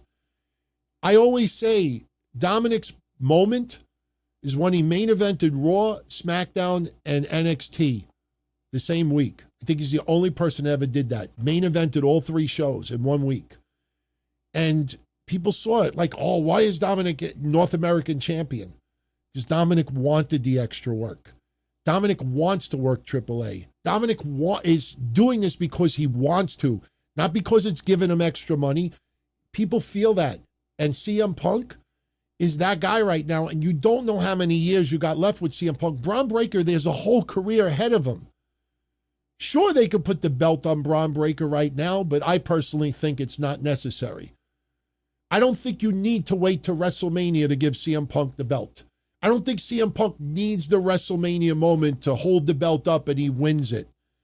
I think you put the belt on CM Punk right now, but WWE may not want two baby faces as world champions. That's the problem. If WWE wants to have one heel and one baby face, which does happen, then Bron Breakker is your world champion. But if it was up to me, you strike while the iron is hot. Have CM Punk be the world champion, and you go into the end of the year with CM Punk on top. But if they want to go that route and have a heel, Bron Breakker is the guy. Personally, I'd like to see Bron Breakker and Bronson Reed become a steady tag team. I know they've been doing tag teams, but they need to do more. Believe it or not, I'm going to reveal something because I was doing a history show yesterday. Do you know 1 year ago at this time, Bron Breakker attacked Jey Uso? I think Bron Breakker might have even turned heel around this time. 1 year ago. You realize a year later, it's the same shit. It's the same shit. It's the same shit. I think a year ago, Bron Breakker might have even had a match or two with Bronson Reed. I don't remember if he did. I think he did. But my point is, let him go for tag gold. You know, let them have a different cause other than an Uso. You know, other than a bloodline. You know what I mean? So I personally would like to see them on an even keel for a little while. But if you're forcing me to choose one or the other, I'd rather see CM Punk become the world champion right now. But if you go with Bron Breakker, I don't have that much of an issue either. So Tony says Rey versus Dom for the AAA mega title would be historic. I think Rey Mysterio's last match is going to be against Dominic. I think Rey's last match, I'm not saying Rey's retiring right now, but I think Rey Mysterio, his final match will be against Dominic. Whether they're both baby faces by that time or Dom is still a heel, I think that's his final match. And I think people will love it. Jim Kahn says Survivor Series 1998 is an underrated pay-per-view. I got news for you. 1998 is an underrated year. 1998 was an awesome year because whether you like it or not, the NWO was still good. It was starting to jump the shark in 1998, but ECW Heatwave 98 is probably my favorite ECW pay-per-view of all time, outside of the first one. Because the first one is always a little extra special. The first ECW pay-per-view is why I started doing a wrestling hotline. I started doing my wrestling hotline about 2 months before the ECW pay-per-view, Barely Legal, happened. And I think it was Uriel had the ECW hotline. Was it Uriel? Tony, I remember Tony's last. I think Tony did promoted ECW, but I think Uriel did the bus trips, I think. Who did the strictly ECW hotlines? Does everybody remember? I can't remember his name, but he inspired me to launch my own hotline. And I've been doing it since. So I think Ray and Dom would be the last match. But Heatwave 98 might be my favorite ECW pay-per-view of all time. WCW was hot, and WWE was pretty damn hot as well. That was a decent year for wrestling, man. Decent year. 316 MMA. Do I think it'll be a wrong decision if Dom loses the IC title to Cena at Survivor Series? I don't believe that match is happening. It could happen because John Cena wants to pass the torch a little bit. He's not completely passing it. He gave a candle to Logan Paul. You know what I mean? He gave a candle to Cody Rhodes a little bit. He gives a little candle to Don. I don't mind the little candles. Gave a little candle to AJ Styles, even though AJ Styles is retiring too. This is not clear cut passing the torch from one person to the other. I could see him facing Dom, but I don't think it's why. Why does he need the Intercontinental Championship? Why? Because Meltzer put it out there? I don't think that's wise. And it's not out of the question that Rusev wins the championship. It's possible. I mean, Dominic could lose the IC title. He's still the mega champion. But I just don't see it. What would be beneficial with John Cena becoming the Intercontinental Champion a month before he retires, 3 weeks before he retires? Why? And then if he loses it to Gunther, then Gunther is the Intercontinental Champion? I just don't like it. I don't like it. I could see Cena versus Dom. But if you could have Cena versus Dom, have Dom lose the title before. Let it be for no title. Let it be for no title. I think AJ Styles and Dragon Lee could very well become tag champs before AJ retires. That could happen. I think AJ Styles could get one last championship run. I have no objection to it whatsoever. AJ Styles, man, I still remember, and it's not trying to, give props, but I still remember when Kevin and I did that episode talking about AJ Styles when he was still in TNA, and we thought he'll never make it in WWE. And Kev was talking about, his goofy haircut and the way he talks, and I thought his promos sucked. And then I remember AJ Styles did an interview. I don't know if it was with Sports Illustrated or Forbes or whoever he did the interview with. And AJ Styles said, yeah, I was listening to this show the other day, and they were telling me I could never make it here. And I was like, holy shit. And we weren't proud. It's not like, yeah, he named it. No, it was just like, wow. We were very surprised that he took that much offense to it. He might have even just started in the WWE. And boy, did we eat our words. He shut us up very, very quickly. And he became tremendous. He became, no pun intended, phenomenal. AJ Styles is fucking awesome in WWE. Obviously, Vince didn't see that kind of, money in AJ Styles leading the way for long periods of time, but AJ Styles had a tremendous WWE career. And I don't have no issue with him being a champion one more time. Not JPEG, best and worst match from WrestleDream. I watched highlights of most of the matches. So, it'd be a little bit unfair. I mean, I actually thought Takeshita and Okada versus Brodito was halfway decent. Tony Storm and Chris Statlander was a lot of fun, even though, as far as predictions, the only match that I got wrong was the Hurt Business, the Hurt Syndicate. I did not realize, to be fair, when we did predictions, I didn't realize that the stipulation was a trios title shot.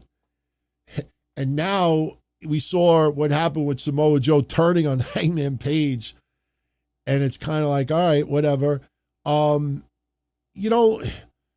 Moxley and Darby Allin had a tremendous storyline leading into it, and it was a clusterfuck.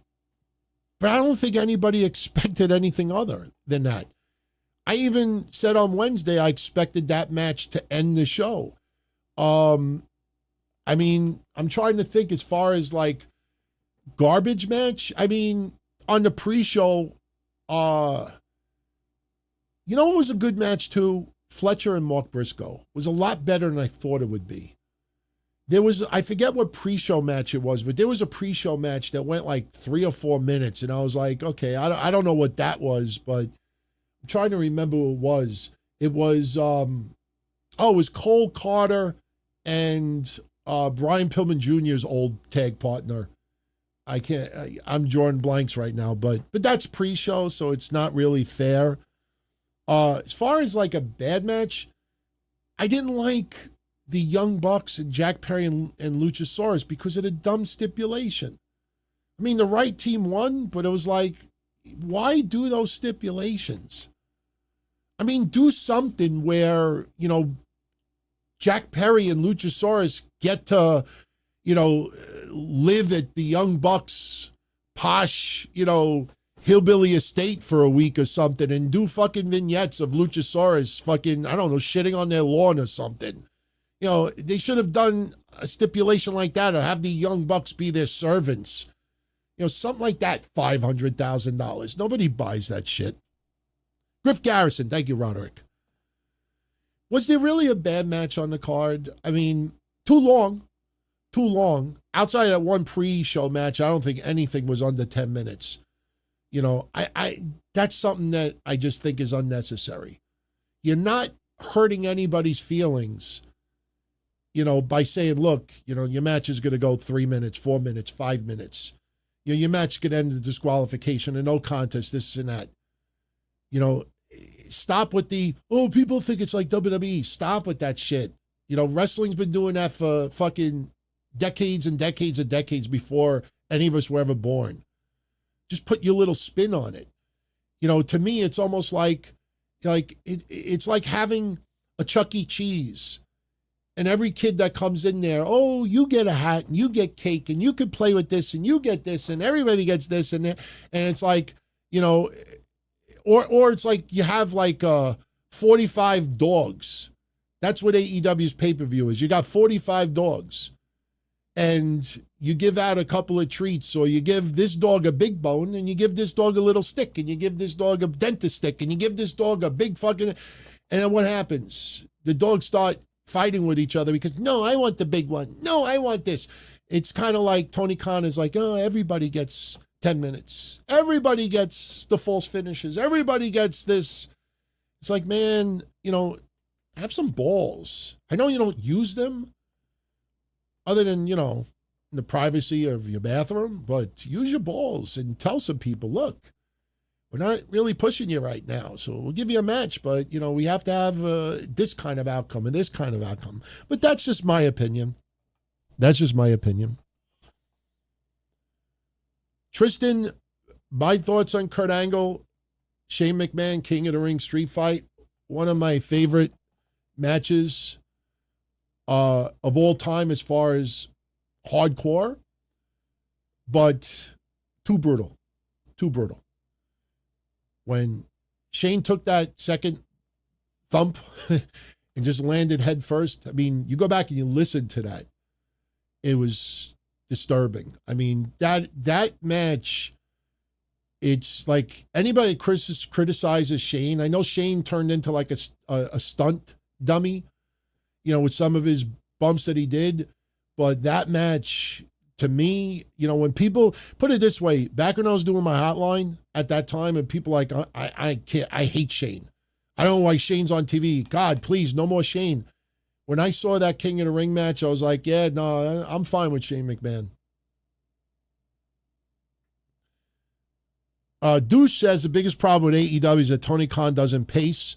There's no ups, no downs, or even short breaks to eat or use the bathroom. It's high quality, but nonstop for 5 hours. It's like a video game. It's like a video game where you disable all the rules. I was watching something. Oh, I know what I was watching. I think it's good. I might put it on the History Show next week. And I'm gonna, because CM Punk talked about garbage wrestling. CM Punk trashed hard death matches. Talked about garbage wrestling and explained what garbage wrestling is with glass and this and that. A lot of people don't know the clip. I'm going to play the clip, and I'm probably not going to tell anyone where it came from, so people could really search for it. You won't be able to figure out where it came from. It'll cause controversy, no question. But something CM Punk said that fucking hit me like a ton of bricks about AEW. CM Punk said, if rules are not enforced, the heels there's no reason to boo a heel. And I was like, wow, when a heel breaks the rules, it's so common sense. You enforce rules. So when a heel breaks the rules, it means something. And I think that's one of AEW's biggest problems from the beginning. When you see all these rules broken. Remember early on, especially when all the rules are broken and you look over and, like they're literally breaking the rules in front of the referee. And you see Aubrey Edwards going like this. And I'm not trying to single her out. She's fine. But you see all the referees, they're not doing nothing about it. I'm like, yeah, like if everybody breaks the rules, then there are no rules. It's such a common sense thing to say. And, to me, it's like one big party. I've said this for like 5 years now. It's like summer camp. We called it summer camp before Cornette or anybody else did. It was like you show up. Do you want ice cream at 4 a.m? Absolutely. You want to have pizza for breakfast? By all means. You don't want to, wear your socks today? You want to walk around your fucking dirty house with just bare feet? Go right ahead. If you just don't want to work, no problem. You want to eat in bed? Go right ahead. You want to have eggs for dinner? Go ahead. You want to have Kit Kats for dinner? Nothing else but Kit Kats and milk? Go ahead. Like anything you want to do, Tony Khan lets you do. That's why AEW, I figured it out. It's not about growing. It's not about building. It's about happiness. When Tony Khan says that AEW had their greatest year, it's happiness. When you hear Darby Allin saying the cancer got cut out, everybody's there obviously for a payday, but it's about happiness. It's about a heart emoji. That's what it is. Everything's about happiness. It's okay if the rating, that's why even Dave Meltzer today, 0.11 in a demo, even though I don't give a shit about demos, 0.11 in a demo is okay, especially under the new rules. The fuck you talking about? 0.11 because of the new rules. Wait, because it's more honest now? That's even worse. It's even worse. That means that the numbers before were skewed. 0.11, under the new system. Do you notice, and I'm sorry, I'll bring it up as many episodes as I want. Do you notice why some statistic wrestling sites, especially the ones that make you pay money, are still bringing up the old rating system? Because the new rating system, you can't do quarter hours. How are you going to do quarter hours with smart TVs and Rokus and everything else? Why would you insist on giving us numbers from a primitive era? Why would you do that? This is the more accurate. Why would you want to insist on numbers that are not accurate? Because with the new system, you can't make up your shit no more. Like I said, I challenge anyone out there. Show me something outside of wrestling for the last 5, 10, 20 years that does quarter-hour breakdowns on a weekly basis. Tell me a soap opera, a TV show, a sports event. Show me anything outside of wrestling that on a weekly basis. How come no other shows out there want to know their quarter-hour demographics? Want to know about why? How is it that only wrestling has it? Does somebody give extra hand jobs behind the scenes? See, look, I know no one else gets quarter hours, but you do me a solid, I'll do you a solid. Why would people insist on using an old system? You know what it's like? It's like you're fat like me, and your scale is broken, and your wife comes home. She didn't really do this. Your wife comes home and says, I just bought a digital scale. That old scale, the spring is broken. That old scale, you're 251 pounds on it.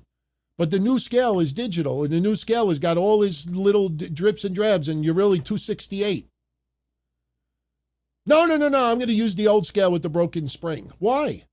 Why would you do that, WrestleNomics? Why would you do that, Keller? Why would you do the numbers on a broken scale?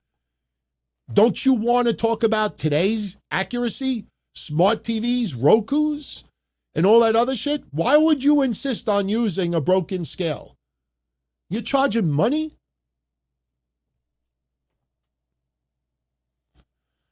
CJ rocks. CJ rocks. C does not stand for clave. If anybody was into freestyle back in the 90s, clave rocks. I puppy. DT, sorry if you covered this already, but my thoughts on Braun Strowman wanting to play Jason in Friday the 13th. Thanks again. You're the best. I appreciate that, CJ. If you go check out my episode where he's on the thumbnail, I put the monster among meals? I forget what I put. The monster among something. I did it about a month ago. He did a podcast with the people who did that. What's that Gasm movie? What was that horror film that just came out, guys? Maybe CJ, just post it in the chat. It was something Gasm. It's like a comedy, gory film. I remember saying that the YouTube preview, the trailer of the movie is gory. I'm like, how did YouTube not flag this? What is it called? Someone will pull it up. I give a shout out to whoever pulls it up. He appeared in that movie. I think he was a security guard. I'm like, Braun Strowman is a fucking monster. The monster among men, and you're having him play a security. I hope the security card turns into a zombie. Does it say security card? Security guard turns into a zombie. So someone will pull up the movie name. But he mentioned that he wants to play Jason in Friday the 13th. And I think Netflix or some streaming platform is coming out with Deathgasm. Thank you, Tony. Deathgasm 2. Deathgasm 2. That's the movie that he's in. But he talked about wanting to play. I think he'd be a tremendous Jason. If you watch how he walks, you don't even need to teach him to walk like a mass murderer who's been dead 55 times. Braun Strowman already walks like somebody fucked up that's going to hack you. Literally, all he's got to do is fucking put Jason's helmet on, and that's it. He's so intimidating in size and height. He might be too tall for Jason. That if there's any negative thing, he might be too tall for Jason. But Braun Strowman is Jason. I'm fine with it. I mean, I don't know if he'll ever get the opportunity to do it, but if he wants to do it, I'm fine with it, man. You know what I would do? I would create a new, killer. Why do Jason? Why do Michael Myers? Why do Freddy? I mean, Robert Englund is the only Freddy, but create someone new. Like when Kane did his Jacob thing, like it was unique. It was a new mass murderer. Do something new for Braun Strowman. He might be too big, size-wise, to play Jason, but I'm fine with it. Especially if you could get him on the cheap. Braun, we can't pay you like you got paid in the WWE, but we'll cover your airfare and pay for your meals. See No Evil was pretty wild. I'm happy what he's become. I mean, I don't agree with all of his political views, but I'm happy what he's become because he was so intelligent. And obviously that part of Glenn Jacobs could not come out, in, the wrestling world. But, it's nice to see him succeed and, there's life after wrestling. Even JBL. I say this all the time. JBL, I hated him. I still got the Goose Step video. He had me blocked for years. I couldn't stand him. What he did to Blue Meanie was disgusting. But as the years went by, and he started to, I don't know if he was on the sauce at that time, but it felt like a lot of rage. But he calmed down and he started mellowing out. And then you hear about the charitable causes he does overseas. If any of you out there that don't know what JBL does for charity in some impoverished countries outside of the United States, you'll look it up. You'll be shocked. That guy, whether you agree with his political views or not, JBL, man, I have grown to really, really, really, really envy and appreciate that guy. What he gives back. It's, just really, really awesome. And I think it doesn't get enough coverage. But the fact that he still does a little wrestling and he podcasts, you think JBL needs the money to podcast? I truthfully believe JBL does not podcast for income. I think he does it because he just loves talking wrestling and he loves Briscoe. Gerald Briscoe. He loves Gerald Briscoe.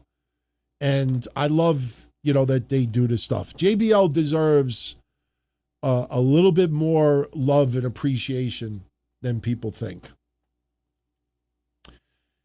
Yes, rest in peace, Diane Keaton, D'Angelo, and Ace Frehley. Diane Keaton, she lived a tremendous life, man. Diane Keaton, I was never like a huge fan of her work. But one thing I realized is that a lot of movies that I enjoyed back in the day, she was in them. Me personally, my favorite one is when she was Al Pacino's wife in Godfather 2. She was just tremendous in that. D'Angelo, there was a lot about his music career that I was not aware of. And then I started doing a little research and going back to Prince and a few other things. And, he died way too young. Ace Frehley, I think he was in his late 70s, or he might have been 74. But I did not know he had a really horrible fall. And he was, I think, on life support. Or that's why I always said it, man.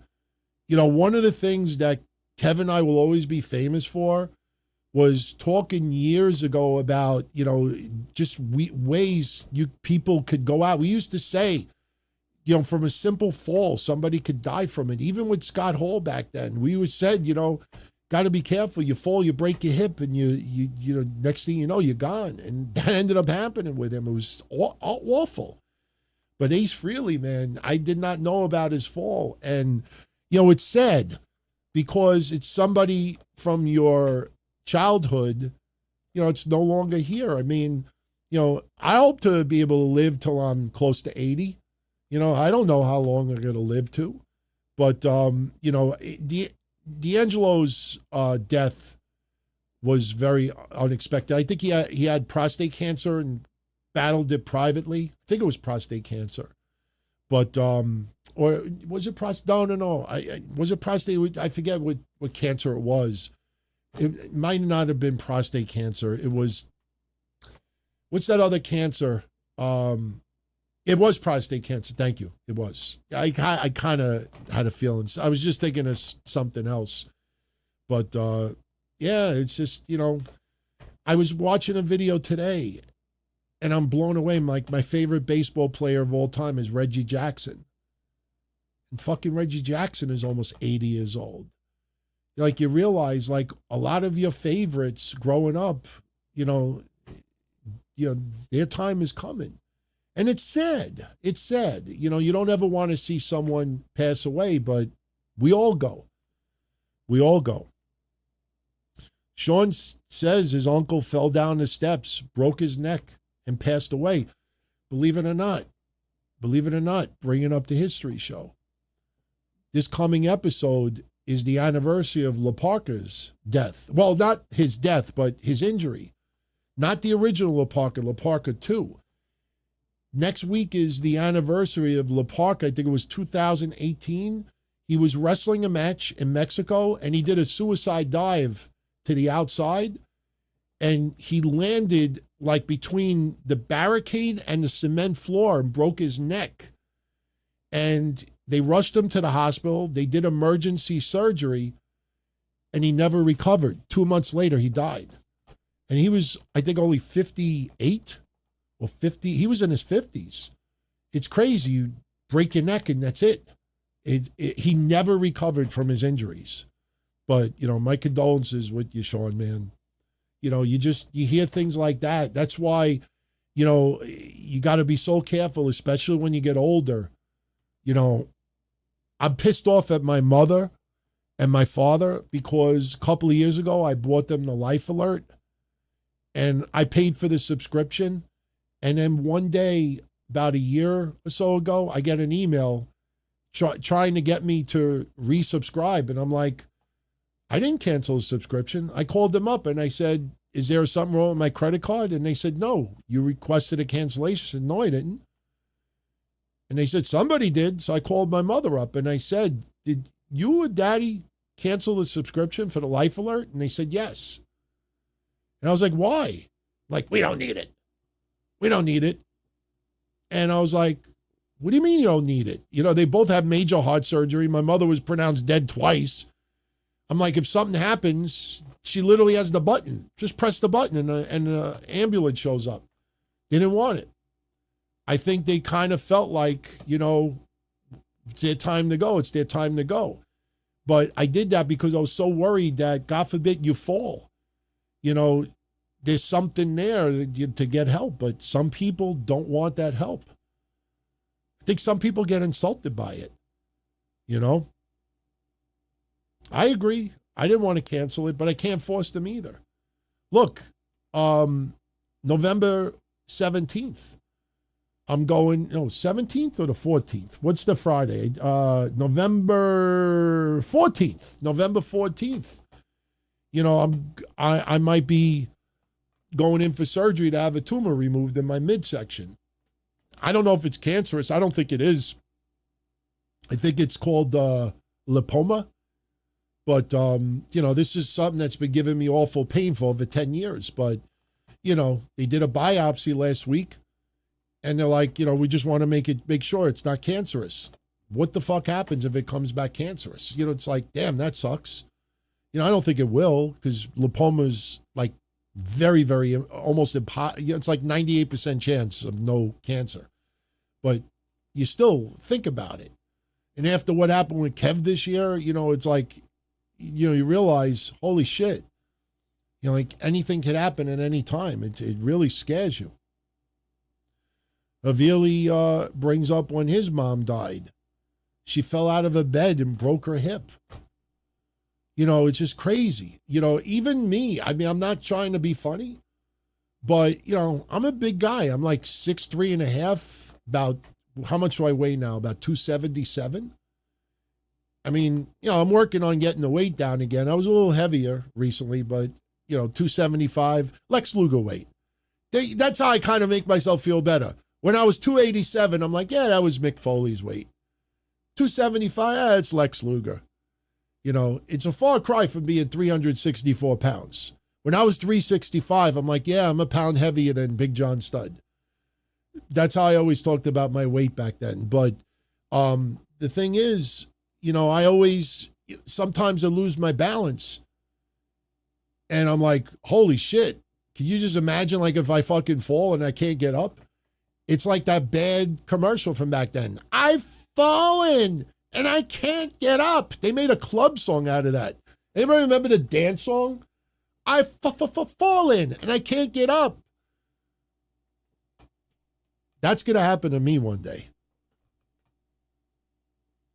All right. Let's reel it in, because we're going to start bringing this home. We're already at 2 hours.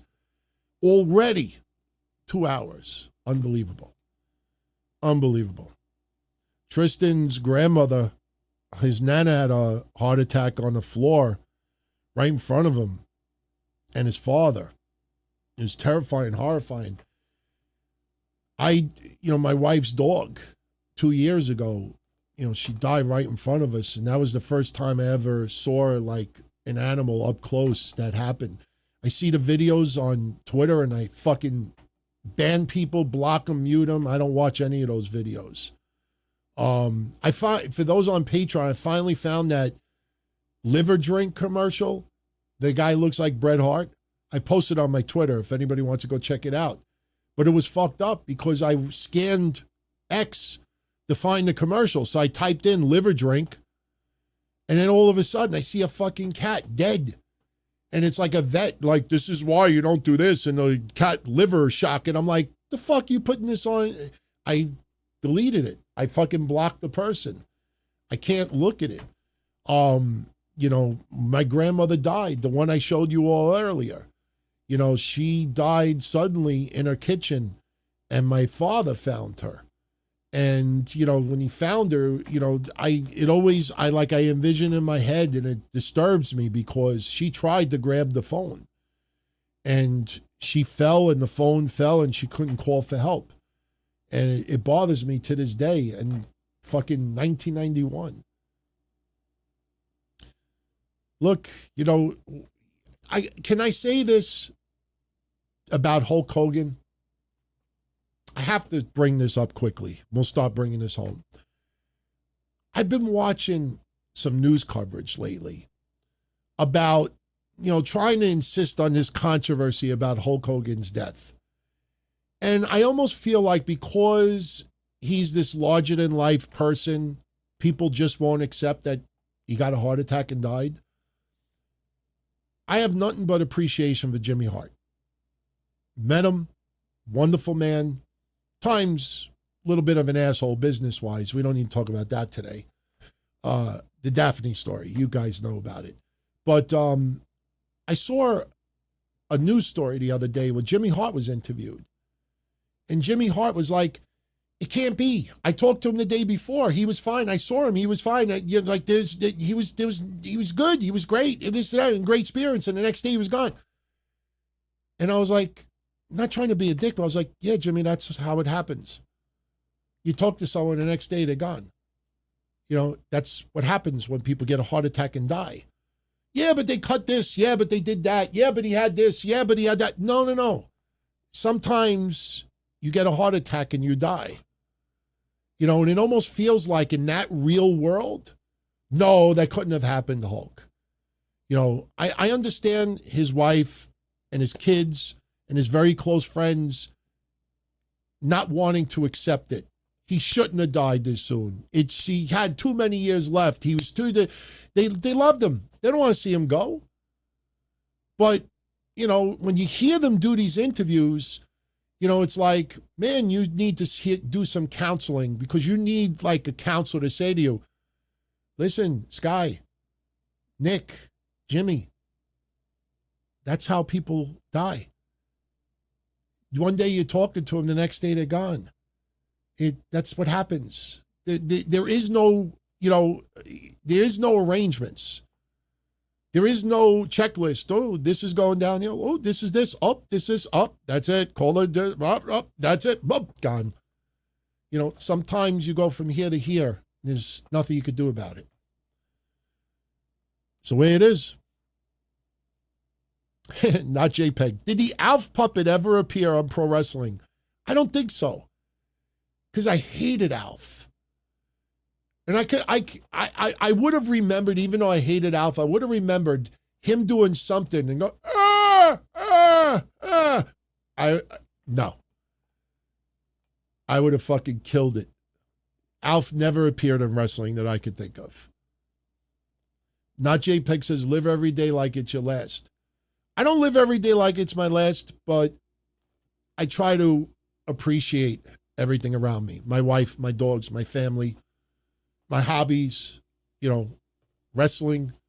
I don't think too far ahead. I don't care about politics like I used to.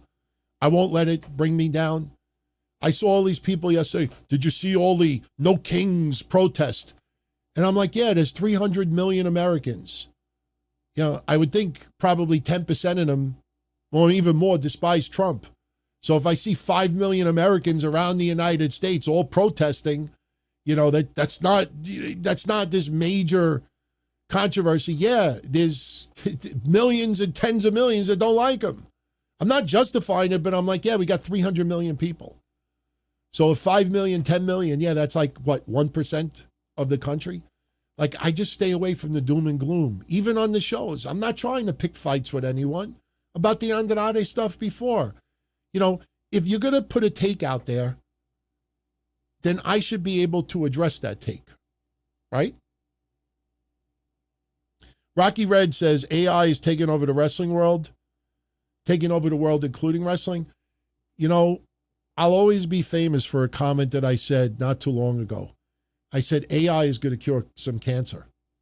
AI is going to cure some things. And people, when I said it, I think I might have said it on a Sunday show, on a sit down. I remember people saying to me, holy shit, I never thought about that.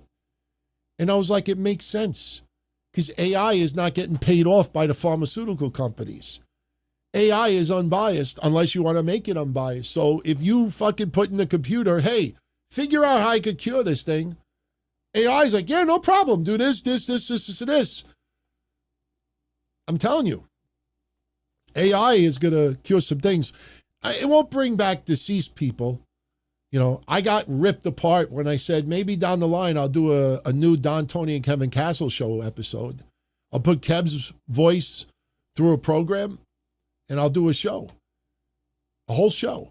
And people like, I'll fucking kill you if you do that. And I was like, I thought, you know, like I compared it to my dog Peanut. A lot of you remember my dog Peanut. I could talk a little bit more now without breaking down, but, you know, many, many, many years ago, 20 years ago, I thought about the idea of cloning him. I looked into to see how much it was. It was like $15,000 at the time. I didn't have the money. Because I thought, you know, the day I lose Peanut, maybe I can clone him. And then, you know, the idea in my heart was, he'll never leave me. If I clone him, he'll always be with me. Then I realized, you know, can never replace it. But I thought, you know, if AI, you know, could bring Kev's voice back a little bit and talk about some things today we never got to talk about, I thought that would be interesting for one time. Many people like, no. And I agree. I agree with all of you that said that. I just hope everybody understands is because I miss talking to him. It's not the same on Mondays. I will still put on as good of a show as I can, and everybody seems to enjoy it. I don't know about the future with a co-host. I'm sure that it'll happen one day. I'm not looking out for it. But the thing is, you know, there's many topics that I'm like still subconsciously like expecting Kev to interrupt me and take this take or say this or do this. And it doesn't happen. Doesn't happen. You know, it is what it is, man. It is what it is. Look, one of my favorite pictures of all time. I don't know if you guys ever saw this. This is a real picture. This is a Salvation Army store. And somebody fucking found our shirt, our first ever shirt. Somebody found it in a fucking Salvation Army store and took a picture of it. That was sent to us like 15 years ago. How awesome is that? That we showed up in some fucking like hand-me-down store. I was like, that's fucking awesome, man. I was just pissed off that the person didn't buy the shirt. I thought it was fake until I saw the reflection on the bar. Like you see a little bit of the reflection. So I don't mind AI to an extent. But it shouldn't replace anything. You know, when I do thumbnails sometimes, you know, like when I did the one about Andrade with the Statue of Liberty, you know, that was different because I needed a certain logo and I just couldn't figure out how to make it myself. So I asked AI to do it, and I think it did a pretty decent job. But, you know, I see some shows out there that depend too much on AI, man. And man, does that not look good. You know the shows I'm talking about. It like and it's tempting because you do it through AI. The thumbnail takes 15 seconds to make. You know, when I made this thumbnail for tonight's show, this one right, where is it? Shit, do I even have the thumbnail for today's show? I think I do. Do I? Oh, yeah. Yeah, this one. Here, the thumbnail for today's show. Wait, why did this disappear? How come this is not showing up? Oh, here it is. Yeah. Like I needed a WWE contract. So I looked up AI and I was like, make me a WWE contract with a big stamp in the middle. It says not a secret clause. And that's the only AI thing about my thumbnail. That's where it comes in handy because I can't find a contract, a WWE contract. So, you know, I add the wording myself. But, you know, AI in limitation, I don't have any issue with. So, all right, let's start wrapping it up. I don't think we're headed down Terminator status, but one thing I'm afraid of, I don't know if I said it on these shows. I know I said it on Patreon, but let me tell you something. You better be very careful posting family videos online, videos of your mom, your dad talking, having conversations. Because if I'm a scammer, let's say Austin Nance is hanging out. If I'm a scammer and Austin posts video of, let's say, his father having at a barbecue talking, I take his dad's audio and I run it through AI, and then I call Austin Nance on the phone, and then all of a sudden it says, Austin, it's your dad. Hey, Dad, what's going on? Listen, I got into a little bit of legal trouble. I need you to go to Western Union, and Western Union $4,000. I have some problems here with a cop. Meanwhile, you hear your dad's voice. Dad, what happened? Listen, I can't really talk about it right now.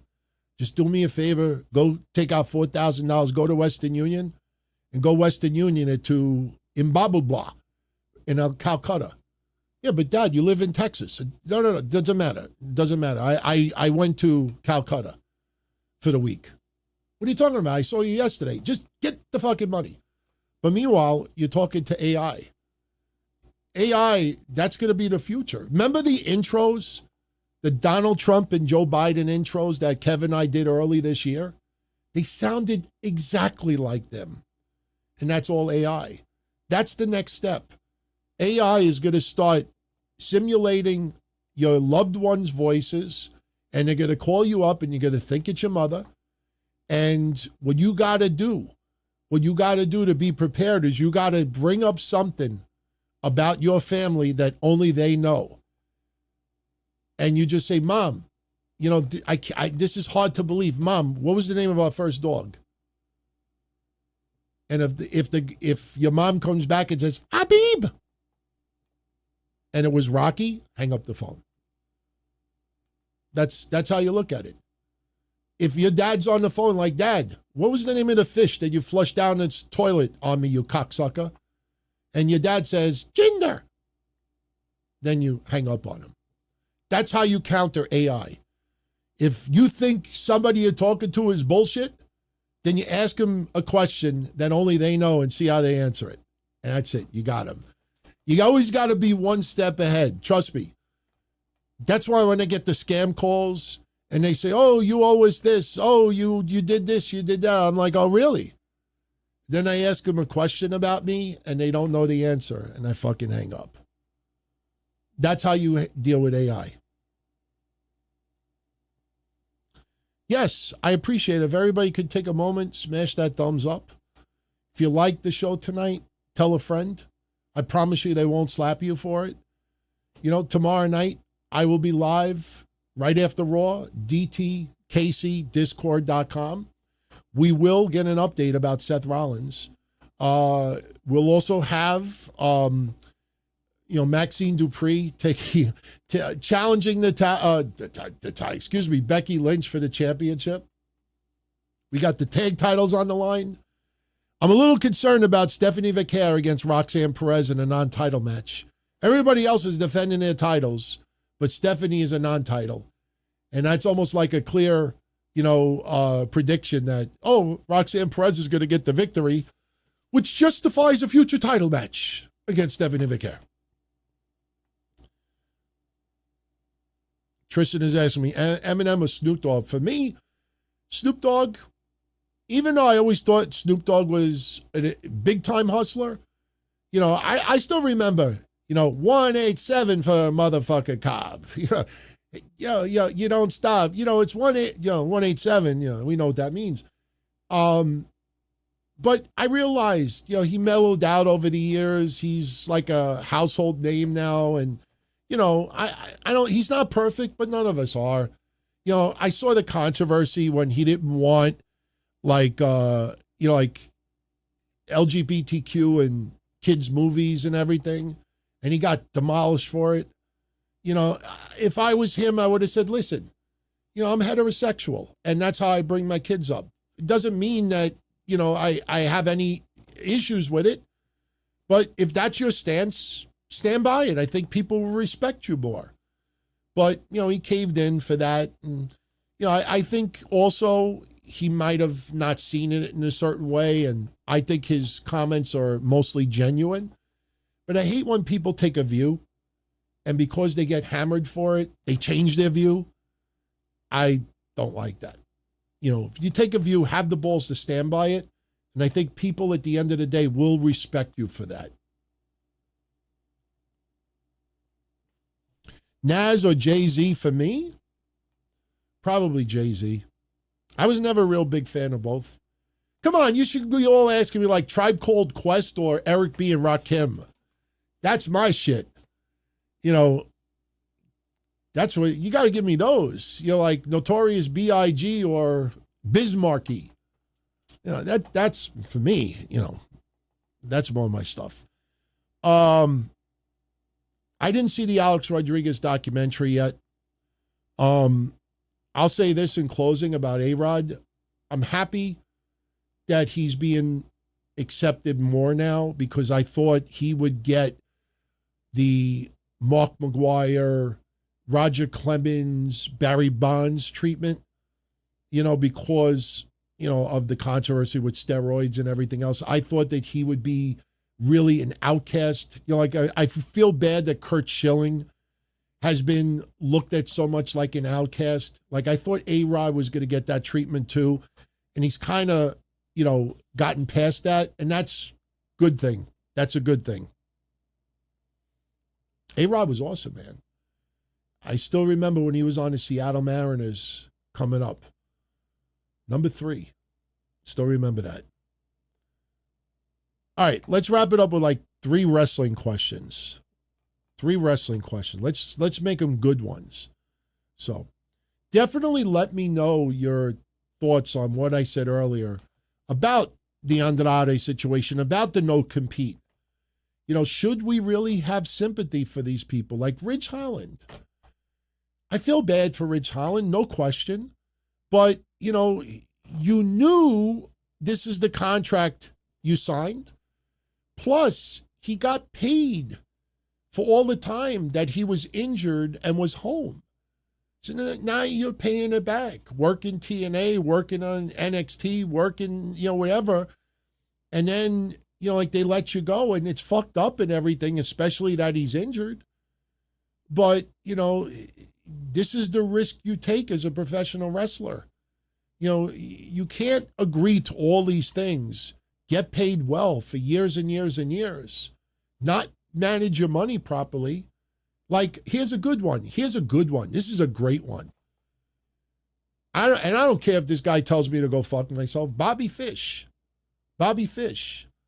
He's on social media all this weekend because I think he's got some type of hamstring issues or he needs, someone could let me know what kind of medical issue he has. And he says he's got no medical insurance. And I'm like, whose fucking fault is that? I mean, before my wife was working, she had to buy health insurance on her own. I mean, every fucking, what is it with professional wrestlers that are not under a contract? They don't fucking go and get Obamacare or Medicaid or something. You know, like we're supposed to turn around and feel bad for you and set up GoFundMes and all this other stuff. Like, listen, if your house burns down and you didn't have insurance or you got a massive deductible, okay, I get it. You know, I work in the insurance field. I know how high deductibles are. But you turn around and you're an adult. You're in your 40s now and you're walking around every day, no health insurance. And then suddenly something happens and you go on social media and you cry, I got no health insurance. Whose fucking fault is that? Well, I can't afford $800 a month. Go sign autographs. You know, go fucking work in a deli. Go pump gas. Go and do the OnlyFans. You know, shave your mustache for $1,000. You know, we're supposed to, I'm not trying to be a jerk to Bobby Fish, but it's like, whose fucking fault is that you didn't get health insurance? Don't say, I tried to get it and I got turned down. You're a liar because you could get Obamacare and other stuff. I don't know what he had. Could someone quickly let me know what Bobby Fish's condition was? I definitely would love to tell everyone in closing. But I saw that today and I'm like, I'm not trying to be a jerk, but Bobby, hey, Bobby. Remember the fan? Bobby. Whose fault is that? You're crying on social media. Bobby Fish, OnlyFans. Hamstring injury. Yeah, thank you, Michael. That's what I thought it was. You got a hamstring injury. Oh, boo-hoo. I'll buy you a fucking crutch. I got no health insurance. We'll go out and get it. My God. That movie, The Fan, was awesome. Wesley Snipes and Robert De Niro. That was an awesome movie, man. That was a great fucking movie. All right, let's finish up with wrestling. CJ Rocks, do I think the Mox Darby match went too far? No. Simulated drowning, like I said on my predictions Wednesday, I specifically said something's going to happen in a match that's going to be near death. And they did the drowning thing. For me, it's not like I watch a horror film and I see killings. I know what you're going to say. We don't watch wrestling for killings. But Moxley hates Darby Allin that much. He fucking put a plastic bag over Bryan Danielson's head. Their gimmick is called the Death Riders. It's not the, near-death riders. It's not the, serious but stable riders. It's the critical condition riders. No, it's the Death Riders. This is the storyline they decided to do. Are we supposed to? It's not over the top because this is what AEW does. I don't have much of an issue with it. My God, next week is the anniversary of Johnny Bravo getting shot on Impact Wrestling during a wedding. You get this zany shit once in a while. My only take is stop fucking telling people you're family friendly. Sorry. For the wrestlers in AEW that have no children, that have the balls, and sometimes no balls, to go public and say AEW is family friendly because it's cheaper, trust me, do not bring any children in this world. Because if you think some of the shit that's in AEW is okay for children to watch, there's something seriously wrong with you. I'm fine with it. But stop fucking telling people that it's family friendly. You make yourself look like a total jackass. I don't care who it is. Even some of my favorite AEW wrestlers say that shit. And the first thing I do is I double check if they have any kids. And almost every single time the answer is no. No wonder. If you had kids, it'd probably be a little bit different. Rocky Red wants to know, would I debut Obafemi as the one who attacked Jacob Fatu? That's not bad. Most people think it's Drew McIntyre. It is kind of funny with the chiclets on the floor, and then you hear Drew McIntyre's music in the background. That was fucking funny. That would be an interesting thing to do. The problem is Obafemi's still working house shows for NXT, and he is advertised for the Chicago house show, and the tickets just went on sale, so I'm not sure that they're going to bring in Obafemi just yet. I fear it's Tama Tonga, and, like the bloodline. Especially if we're getting into Survivor Series, and Jacob Fatu is going to be good for Survivor Series. That's what I'm kind of fearing. Could be Orton. I think that's more logical. I just don't think it's Obafemi. I don't think it's Cody Rhodes too. I don't think it's Cody Rhodes. Why would they do Cody Rhodes? Some people still insist Cody's turning heel. I remember Cody Rhodes and I think it was Cody Rhodes and John Cena, right? Right before they had their match, like a week or two before, I saw some genius on, that's the look. Cody's turning heel. That's the look. He's turning heel. I'm like, God, thank God. Thank God you don't make my decisions. All right, one more one more. So we'll end up finishing a little half-hour overtime, which is fine with me. By the way, I fucking loved Ilya Dragunov's return. He cut a bonus promo on WWE social media that I'm using at the beginning of tomorrow's show. I'm going to use it especially for channel members. He's fucking awesome. Ilya Dragunov is easily one of my favorite wrestlers in WWE. It sucks it's been a year, but he's fucking awesome, man. He is insane in the ring, sells like $1 million. When he's a babyface, you truly believe he's getting his ass kicked and is legitimately hurt. He just has it. He fucking has it. It's a shame that he's as small as he is, because that sometimes could be detriment. But Ilya Dragunov, he's that guy. Fucking love his work. Love his work. To me, my God, him and Gunther got to run it back and give it 30 minutes. And trust me, they tour Austria again.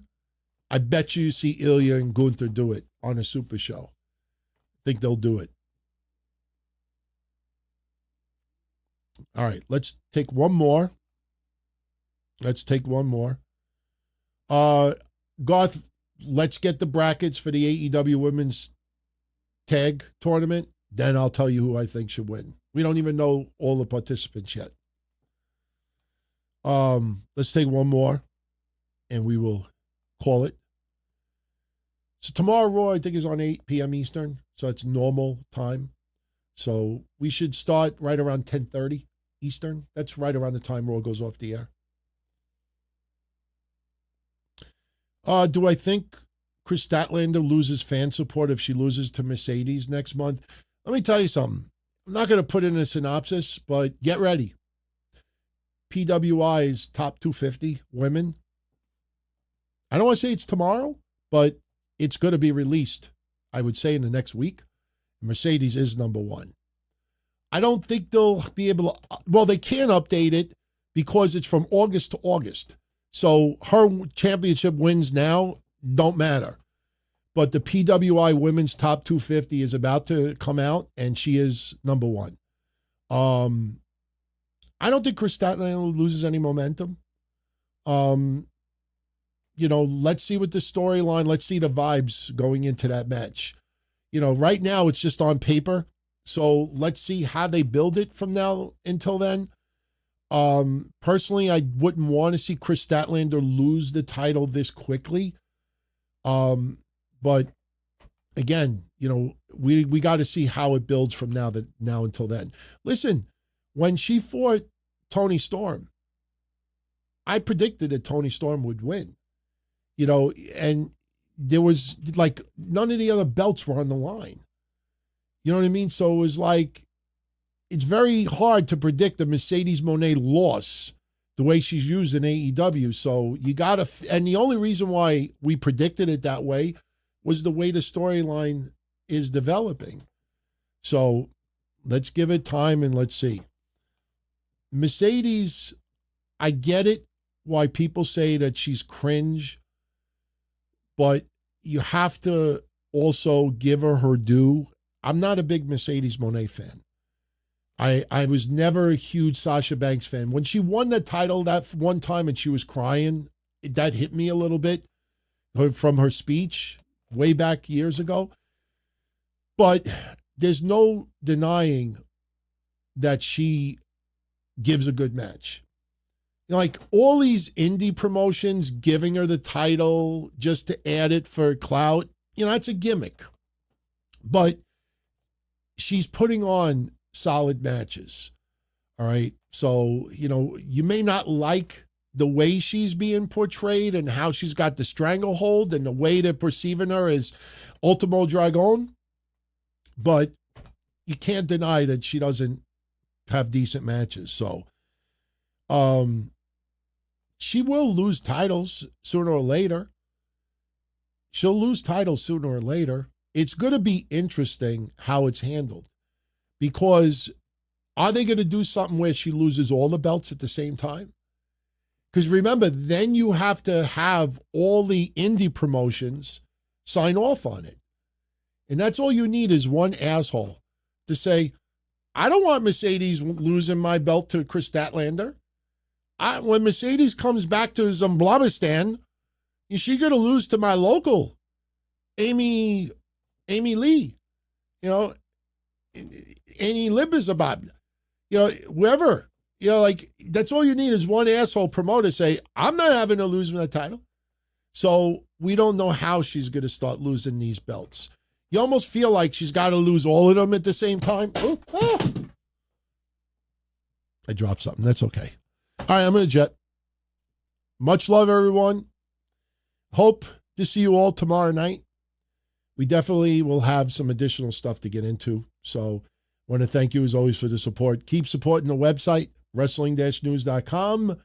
Obviously, patreon.com/Don Tony. I can't find my outro. No, I just found my outro.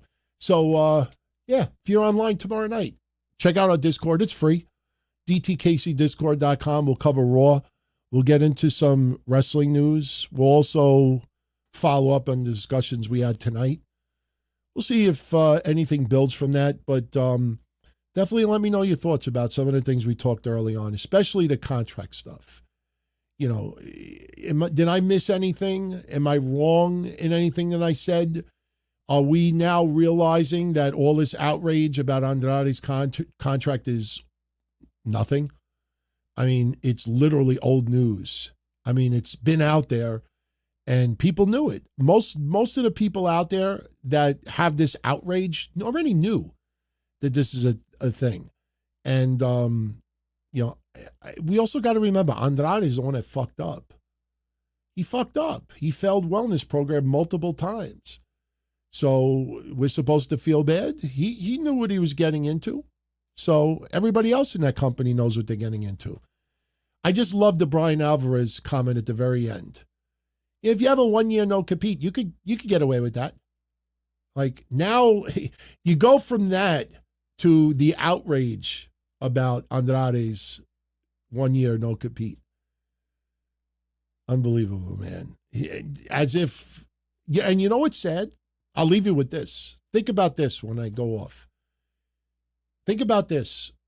Anybody else in the wrestling podcast world or the news world, fans, has anyone else called them out on this? Anyone else bring up what I brought up? How is it that we were able to find all that stuff? And there's other stuff too. I just didn't want to spend the whole hour on it. If I didn't put that out there, would anybody have? No. The answer is no. Because this story is a week plus old and no one took the time to do the research. Why is that? Why do people allow this to develop the way it does and doesn't do anything to try to clear it up or address it? So that's why I take pride in what I do. That's what I do. As far back as I can remember, I always wanted to be a podcaster. For me to live any other way was nuts. To me, those goody-good people who worked shitty jobs for bum paychecks and took the subway to work every day and worried about their bills were dead. I mean, they were suckers. They had no balls. If I wanted something, I just took it. I ran everything. I paid the bills. I paid the host. I even paid the masked maniac. Everybody had their hands out. Everything was for the taking. We always called each other good fellas. You would always hear from somebody. You're gonna like Don Tony. He's all right. He's a good fella. He's one of us. But if you're part of my crew, nobody ever tells you they're gonna get rid of you. It doesn't happen that way. There weren't any arguments or curses like in the movies. See, your haters come with smiles. They come as your friends, the people who've claimed they care the most for your life. And now that's all over. And that's the best part. Today everything is different. There's lots of action. I don't have to wait around for everything like everyone else. Oh, I didn't get the vaccine? Fuck you, vaccine me. Oh, your delivery guy has COVID? Fuck you, feed me. Right after I moved here, I ordered egg noodles and ketchup, and I got spaghetti with meat sauce. I'm no longer an average nobody, while they get to live the rest of their lives like a bunch of schnooks.